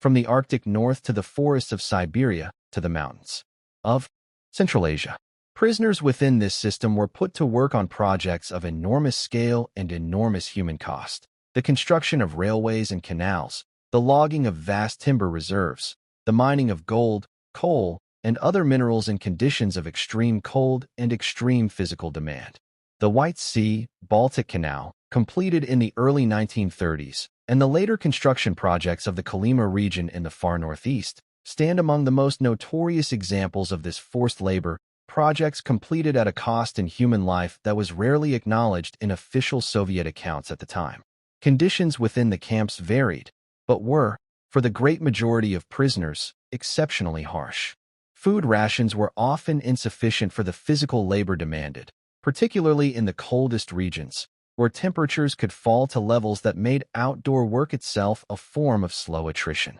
Disease, malnutrition, and exhaustion claimed the lives of a significant proportion of those sent to the camps, particularly during the peak years of the terror when the camp population expanded most rapidly. The precise number of people who died within the Gulag system across its entire history remains a matter of scholarly estimate rather than certain record, with figures from serious historical injo ranging into the millions when considered across the full span of Stalin's rule, though again, precise figures are difficult to establish with full confidence given the limitations and occasional unreliability of surviving Soviet records. And yet, even as this machinery of terror ground on, the public face of the Soviet Union presented to its own citizens and to the wider world remained one of triumphant progress. Newspapers reported record harvests and record industrial output. Radio broadcasts celebrated new achievements in aviation, in polar exploration, in the construction of the Moscow metro, itself an engineering marvel adorned with marble and chandeliers, built in part by the labor of enthusiastic young volunteers, and in part, more quietly, by prisoners. Stalin's image, ever present, presided over all of it, the benevolent architect of a nation's rise, even as that same nation consumed so many of its own citizens in the shadows just beyond the reach of public reporting. While the terror continued to unfold within Soviet borders, the international situation beyond those borders was growing steadily more dangerous. In Germany, Adolf Hitler had come to power in 1933, and the Nazi movement he led was explicitly and violently hostile to communism, viewing the Soviet Union not merely as a rival state, but as an ideological enemy to be eventually destroyed and its territory colonized. Stalin watched these developments with considerable concern. The rise of a militantly anti-communist Germany, combined with what Stalin perceived as a troubling reluctance among the Western democracies, Britain and France in particular, to confront that threat directly, shaped Soviet foreign policy throughout the remainder of the decade. The Soviet Union sought, through much of the 1930s, to build a system of collective security among the European powers that might contain German ambitions, joining the League of Nations in 1934 and pursuing diplomatic agreements with France and other states. These efforts met with only partial success, and Stalin's suspicion of Western intentions deepened when Britain and France, at the Munich Conference of 1938, agreed to allow Germany to annex the Sudetenland region of Czechoslovakia without Soviet participation in the negotiations, an episode that reinforced Stalin's belief that the Western powers might be willing to appease German expansion eastward, potentially at Soviet expense, or even to encourage a German attack against the Soviet Union while remaining safely uninvolved themselves. The Soviet Union also became directly involved, during these years, in the Spanish Civil War, which broke out in 1936 between the Spanish Republican government and the nationalist forces led by General Francisco Franco, the latter supported openly by both Nazi Germany and Fascist Italy. Stalin authorized the provision of Soviet military advisors, equipment, and material support to the Republican side, viewing the conflict as an important front in the broader struggle against fascism, even as Soviet involvement in Spain also became entangled with the same political suspicions that gripped the Soviet Union itself, as Soviet advisors and Spanish communists alike grew preoccupied with rooting out alleged Trotskyist influence within Republican ranks. The Spanish Republic was ultimately defeated in 1939, and the failure of the wider European democracies to unite effectively against fascist expansion, whether in Spain, in Czechoslovakia, or elsewhere, left Stalin increasingly convinced that the Soviet Union could not rely on collective security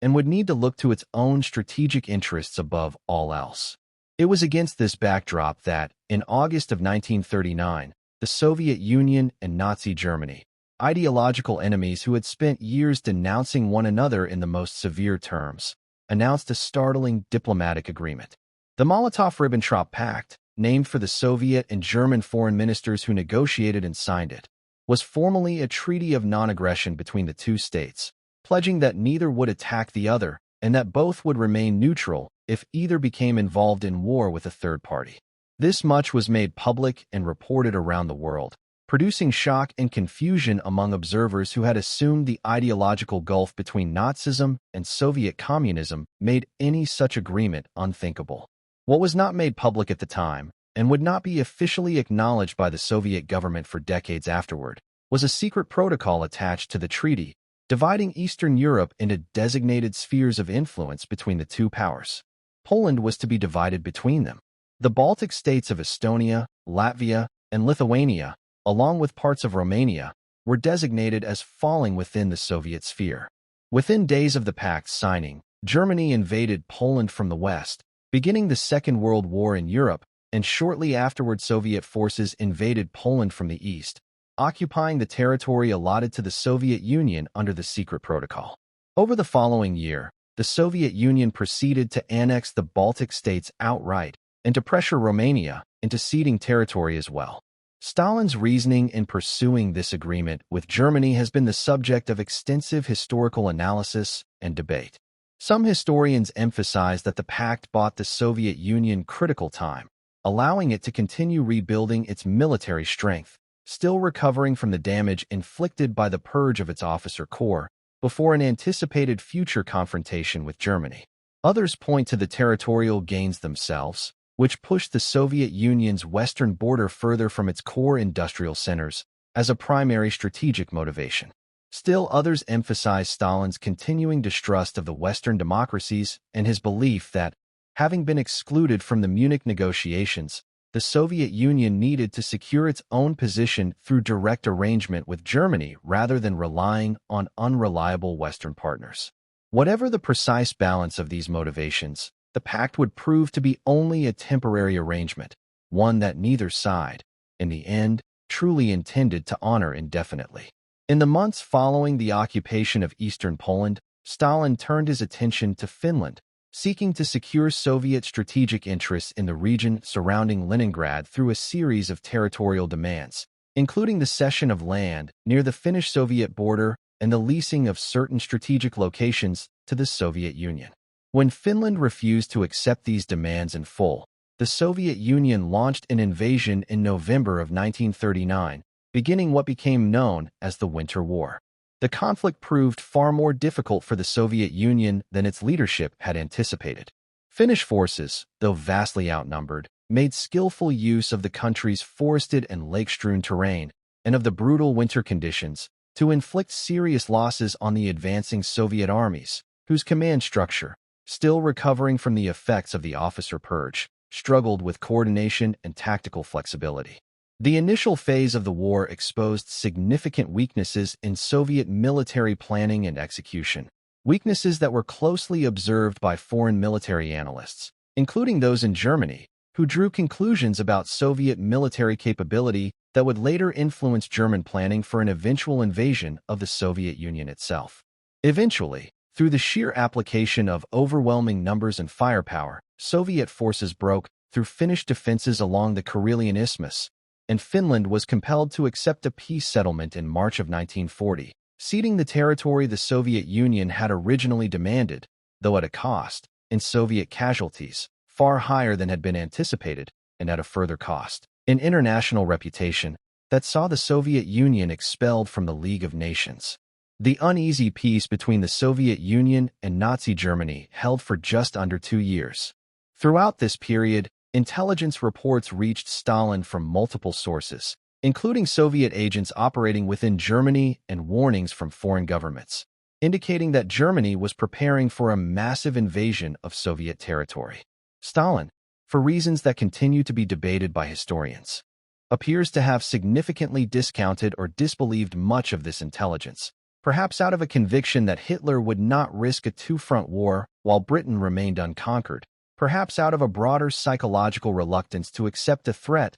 that would undermine the strategic assumptions on which his recent foreign policy had been built. Whatever the precise explanation, Soviet forces along the western border were not placed on a full state of readiness in the days before the attack came. In the early hours of the 22nd of June, 1941, Germany launched Operation Barbarossa, an invasion of the Soviet Union along a front stretching more than 1,000 miles, involving several million German and Axis allied troops, the largest military invasion force ever assembled to that point in history. The attack achieved near total strategic surprise. Soviet forces along the border were overwhelmed within the opening days, entire armies encircled and destroyed, vast quantities of aircraft destroyed on the ground before they could even take flight. The scale and speed of the initial German advance was catastrophic for the Soviet Union, and accounts from those close to Stalin in the days immediately following the invasion describe a leader who appeared,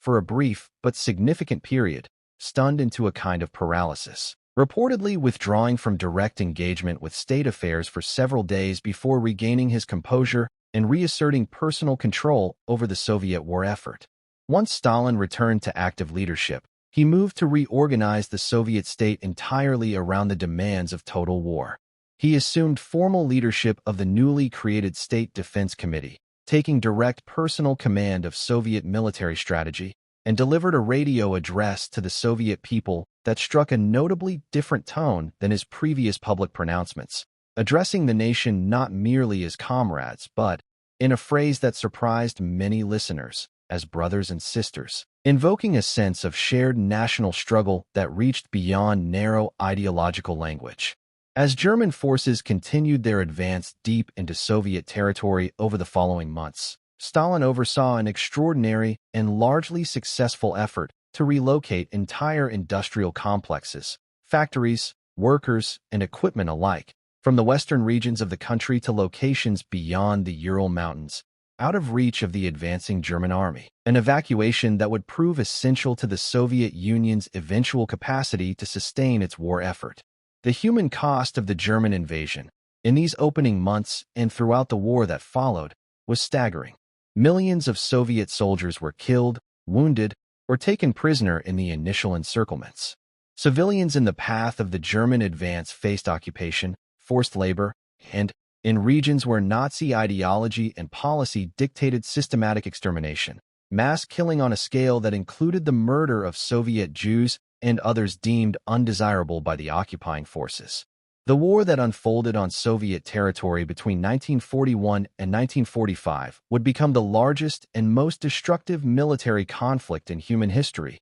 measured by the scale of forces involved and by the staggering total of lives lost. The German advance reached the outskirts of Moscow itself by the late autumn of 1941. Stalin made the decision, at considerable personal and political risk, to remain in the city even as much of the Soviet government was evacuated eastward to Kuibyshev, a decision that carried real symbolic weight for Soviet morale during the darkest period of the war. On the 7th of November, the anniversary of the Bolshevik Revolution, Stalin presided over the traditional military parade in Red Square, even with German forces positioned only a short distance away, and the troops who marched through the square that day proceeded directly from the parade to the front lines. The Battle of Moscow, fought through the bitter cold of the Russian winter, ultimately ended in the first major strategic defeat inflicted on the German army since the war began, as Soviet forces, reinforced by fresh troops brought from Siberia and aided by German logistical difficulties in the extreme cold, halted and then pushed back the German advance in December of 1941 and January of 1942. Even as Moscow held, another Soviet city endured one of the longest and most devastating sieges of the entire war. Leningrad, the city Kirov had once governed, was surrounded by German and Finnish forces beginning in September of 1941, and the siege would continue for nearly 900 days. Cut off from most outside supply, the city's population endured starvation on a scale that claimed, by most historical estimates, well over 1 million civilian lives, a suffering endured with an endurance that would become one of the defining and most somber symbols of the Soviet wartime experience. In the south, the war reached its most decisive turning point at the city of Stalingrad, a city that bore Stalin's own name and that consequently carried immense symbolic as well as strategic significance for both sides. Beginning in the summer of 1942, German forces pushed deep into the city, and what followed was months of brutal, close-quarters urban combat, fought street by street and building by building, among the most costly single battles in the history of warfare. In November of 1942, Soviet forces launched a major counteroffensive, Operation Uranus, encircling the German Sixth Army within the city. Cut off from resupply and reinforcement, and forbidden by Hitler from attempting a breakout, the trapped German forces were gradually destroyed over the following weeks, and the remnants of the Sixth Army, reduced to a fraction of its original strength, surrendered in February of 1943. The Battle of Stalingrad marked a fundamental turning point in the war on the Eastern Front, the moment at which the strategic initiative began to shift decisively toward the Soviet Union. The following summer, in July of 1943, German forces launched what would prove to be their final major offensive effort on the Eastern Front at the Battle of Kursk, an enormous confrontation involving thousands of tanks on both sides, the largest tank battle in history. Soviet forces, having anticipated the German offensive and prepared deep, layered defenses, absorbed the initial German assault and then launched their own counteroffensive, decisively defeating the German attack and beginning a sustained Soviet advance that would not be reversed for the remainder of the war. From this point forward, Soviet forces advanced steadily westward, liberating occupied Soviet territory and, by the second half of 1944, pushing into Eastern Europe itself, into Poland, Romania, Bulgaria, and eventually toward the heart of Germany. Stalin, throughout this period, exercised close personal direction over Soviet military strategy, working in coordination with his senior generals, men such as Georgy Zhukov, whose military judgment Stalin came, over the course of the war, to trust and rely upon a great deal more than he had trusted the generation of commanders lost in the purges of the previous decade.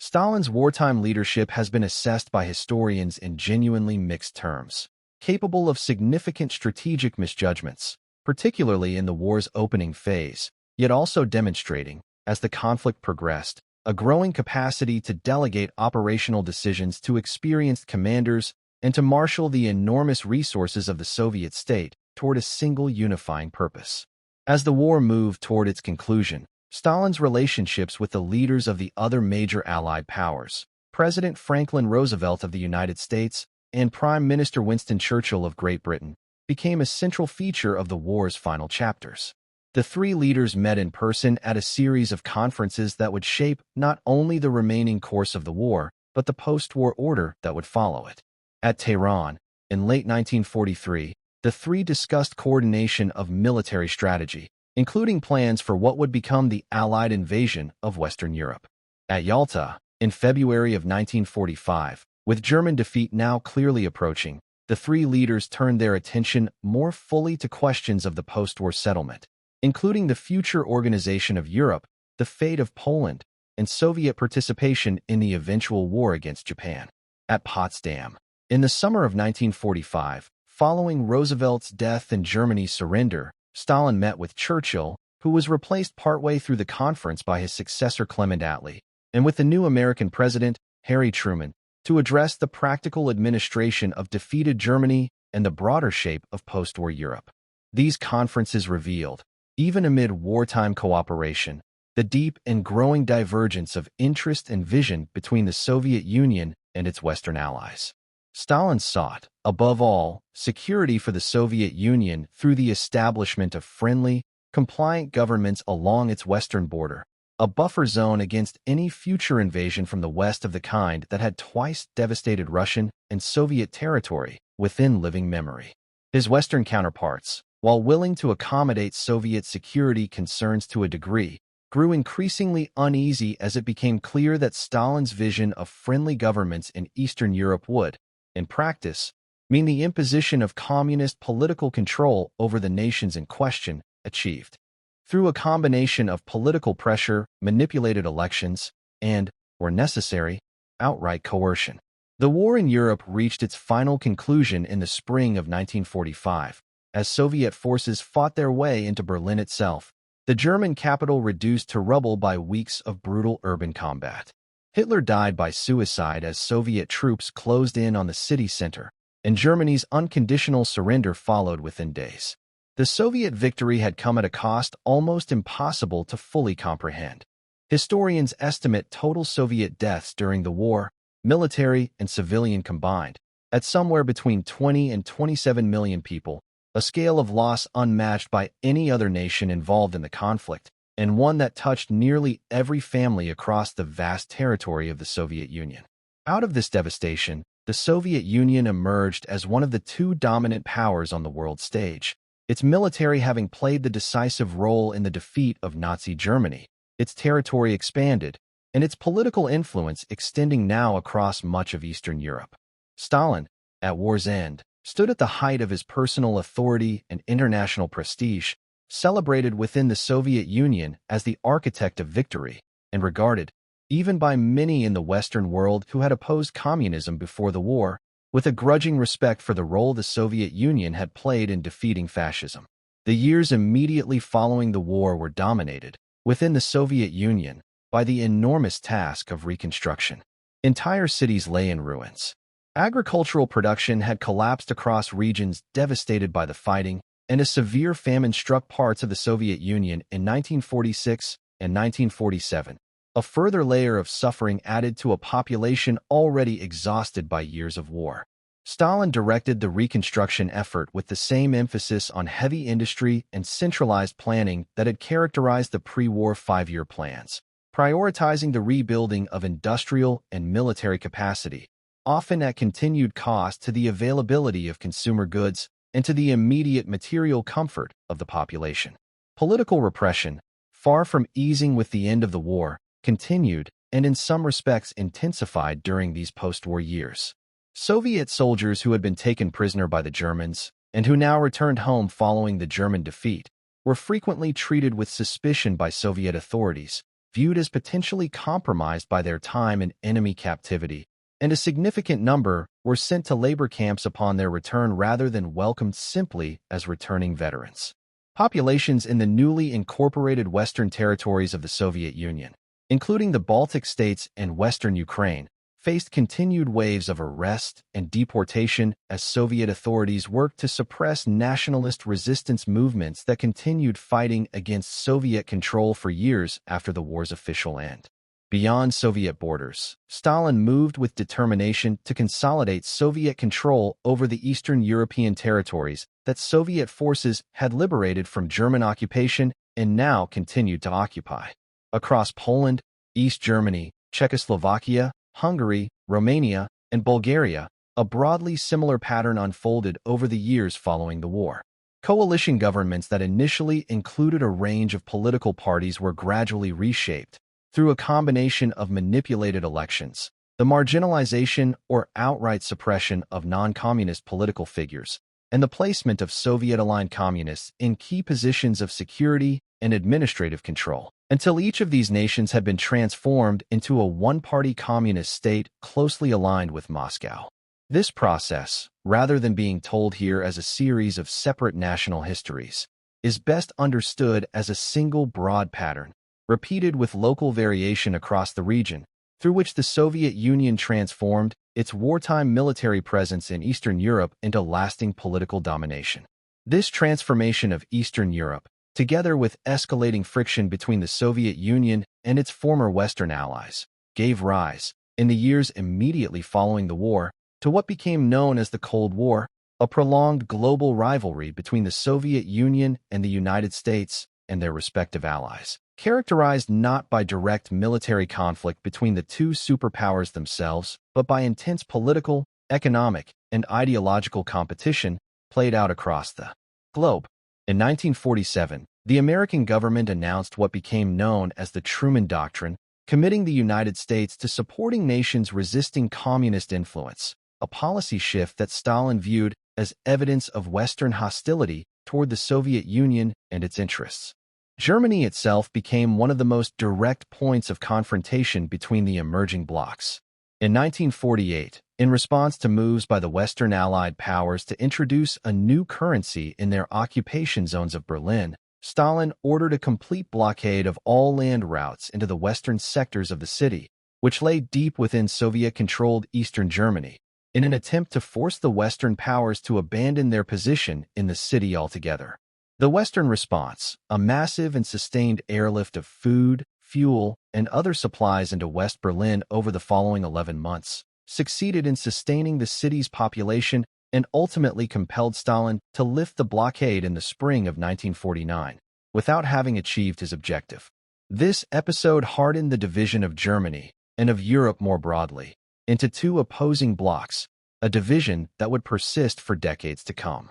In the years following, Stalin's attention extended increasingly toward developments in Asia as well. In 1949, the Chinese Communist Party, led by Mao Zedong, achieved final victory in China's long civil war, establishing the People's Republic of China. Stalin's relationship with Mao during this period was cautious and, at times, tinged with mutual wariness, each leader conscious of questions of precedence and authority within the broader communist movement, though the two states signed a formal treaty of alliance in early 1950, establishing a framework of mutual support between the two largest communist powers in the world. The following year, in June of 1950, war broke out on the Korean peninsula as North Korean forces, with Stalin's foreknowledge and a degree of Soviet material support, invaded South Korea, initiating a conflict that would draw in both the United States, leading a coalition of forces under United Nations authorization in support of South Korea,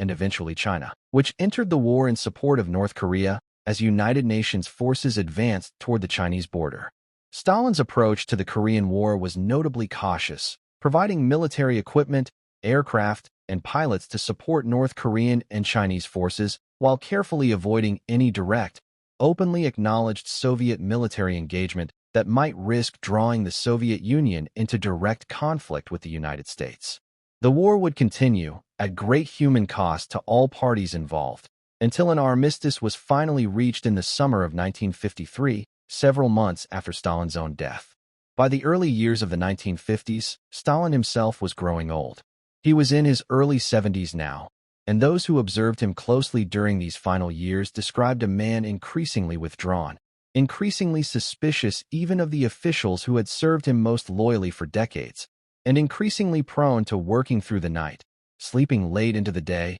and summoning his senior ministers to long, often tense gatherings at his dacha outside Moscow that stretched into the early hours of the morning. The pattern of repression that had defined so much of his rule did not ease in these final years. New ideological campaigns targeted Soviet artists, writers, and scientists accused of insufficient loyalty to official doctrine or of harboring dangerous foreign, particularly Western, influences. A disturbing new current of state-sponsored anti-Semitism also emerged during these final years of Stalin's rule, expressed through campaigns against what Soviet propaganda termed rootless cosmopolitanism, a coded reference targeting Jewish intellectuals and cultural figures, and culminating, in the final months of Stalin's life, in what became known as the Doctor's Plot, an alleged conspiracy in which a group of predominantly Jewish doctors, many of them prominent physicians who had treated senior Soviet officials, were accused of plotting to murder members of the Soviet leadership through deliberately falsified medical treatment.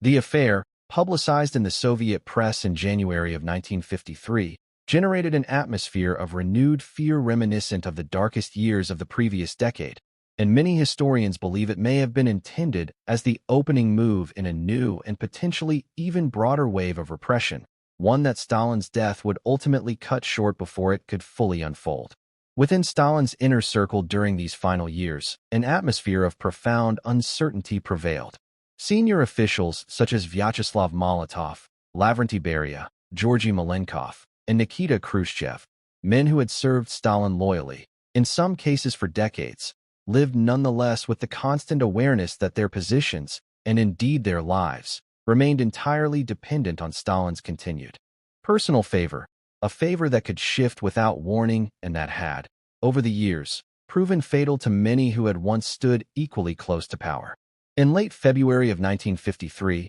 Stalin hosted a late-night dinner at his dacha with several of these senior officials, an evening that would prove to be among the last of his active life. In the days that followed, Stalin's guards, accustomed to his habit of remaining undisturbed for long stretches, grew increasingly concerned when no summons came from his private quarters. On the 1st of March, he was finally discovered, having suffered a severe stroke, lying on the floor of his room, and for some hours afterward, whether from uncertainty, fear of acting without explicit authorization, or the sheer disorientation of the moment, those around him hesitated before summoning proper medical attention. Stalin lingered for several days following the stroke, attended by physicians and watched over by the senior officials of his government, who gathered at his bedside in a vigil that carried, alongside its evident tension, an unmistakable undercurrent of political calculation, as each of the men present began, even before Stalin's death, to consider what the transition of power that was now approaching might mean for the future of the Soviet state and for their own positions within it. Joseph Stalin died on the 5th of March, 1953. The announcement of his death was met, across the Soviet Union, with a complex and genuinely mixed public response. For many citizens, particularly those who had known no other leader for the entirety of their adult lives, the news produced an outpouring of what appears, by most historical accounts, to have been genuine grief, a grief expressed in massive public gatherings, including a funeral procession in Moscow so large and so poorly managed that a crush of mourners resulted in a significant number of deaths among the crowds themselves. For others, particularly those who had suffered personally under the system of repression Stalin had built, or who had lost family members to the purges, the executions, or the camps, the news was received in private, and it is impossible to know with certainty how many felt something closer to relief, an emotion that could not, in that era, be safely expressed aloud. In the immediate aftermath of Stalin's death, Soviet leadership passed to a form of collective rule, shared among the senior officials who had surrounded him in his final years. Georgy Malenkov initially assumed the role of premier, while Lavrentiy Beria, who had long overseen the Soviet security apparatus, moved quickly to consolidate influence over the machinery of internal security and began, in the months immediately following Stalin's death, to advocate for a series of reforms, including a measure of easing in the harshest aspects of Stalinist repression, changes that some historians have interpreted as calculated moves to build political support rather than as expressions of genuine ideological conviction. Beria's evident ambition and the widespread fear and distrust he had generated over years spent directing the security services led his fellow leaders to move against him. In the summer of 1953, Beria was arrested in a carefully coordinated operation, and later that year he was tried and executed, an event that itself echoed, if on a far smaller scale, the political violence of the era that had just ended. From the resulting struggle among the remaining senior leadership, Nikita Khrushchev gradually emerged as the dominant figure, consolidating his position over the following years through a combination of political skill and alliance building among the Communist Party's broader leadership. It was Khrushchev who would take the step that would fundamentally alter the way Stalin's legacy was understood, both within the Soviet Union and around the world. In February of 1956, at the 20th Congress of the Communist Party, Khrushchev delivered a speech to a closed session of party delegates, a speech that would become known, once its contents eventually became widely known, as the secret speech. In it, Khrushchev denounced what he described as the excesses of Stalin's rule, criticizing the cult of personality that had surrounded Stalin, condemning the mass repression of the Great Terror, describing in some detail the fabricated nature of the charges brought against many of those tried and executed during the 1930s. and holding Stalin personally responsible for a wide range of policy failures and abuses of power. The speech, though initially intended to remain confined to party circles, gradually became known more widely, both within the Soviet Union and through channels of foreign intelligence and press around the world, producing shockwaves throughout the international communist movement and beginning a broader process that came to be known as de-Stalinization. In the years that followed, this process saw the gradual, though far from complete, rehabilitation of a number of those who had been condemned during the purges of the 1930s, their convictions posthumously overturned, their names restored to a more accurate place within Soviet historical memory. Stalin's name was removed from cities and institutions that had once borne it, including the city of Stalingrad itself, renamed Volgograd in 1961. In that same year, in a moment of considerable symbolic significance, Stalin's embalmed body, which had lain since his death alongside Lenin's in the mausoleum on Red Square, was removed and reburied in a considerably more modest grave along the Kremlin wall, a physical demonstration of how far his standing within official Soviet memory had fallen from the heights it had once occupied. Looking back across the full span of Stalin's rule, from the consolidation of his power in the early 1930s through his death 2 decades later, historians continue to grapple with the profound and often painful complexity of his legacy. On one side of the historical ledger stands the undeniable fact of transformation, a nation that had entered the 20th century still largely agrarian, and that emerged from Stalin's rule as an industrial and military superpower, one that had played the decisive role in the defeat of Nazi Germany, that had rebuilt itself from catastrophic wartime devastation, and that stood, by the time of Stalin's death, as one of only 2 dominant powers shaping the course of world affairs. On the other side of that same ledger stands the immense and undeniable human cost of achieving that transformation. The deaths of millions during the famine that accompanied forced collectivization, the executions and imprisonments of the Great Terror, the vast system of forced labor camps that consumed the lives and freedom of so many, the deportation of entire ethnic populations,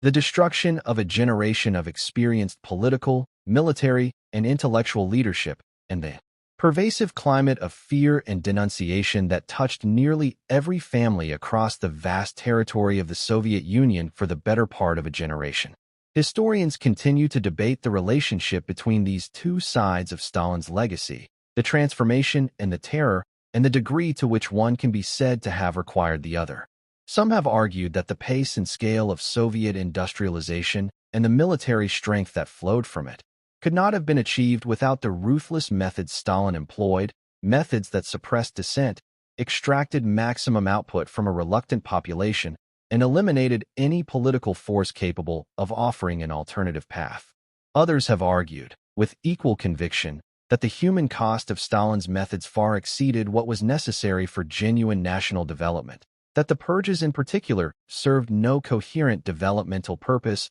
but instead reflected Stalin's own personal insecurities and his determination to eliminate any possible source of political challenge, regardless of the immense damage this did to the very state he claimed to be building. Still others focus on the question of intention and responsibility, asking how much of what occurred flowed from Stalin's direct personal decisions, how much emerged from the momentum of the system and the actions of officials eager to demonstrate loyalty through excess, and how much reflected forces and pressures that might have produced comparable outcomes regardless of who stood at the head of the Soviet state during these particular years. These questions remain, even now, unresolved, and perhaps unresolvable in any final sense, debated among historians who bring to the subject differing methods, differing sources, and differing frameworks for understanding power, ideology, and human behavior under conditions of extraordinary pressure and extraordinary stakes. What remains clear, across all of these debates,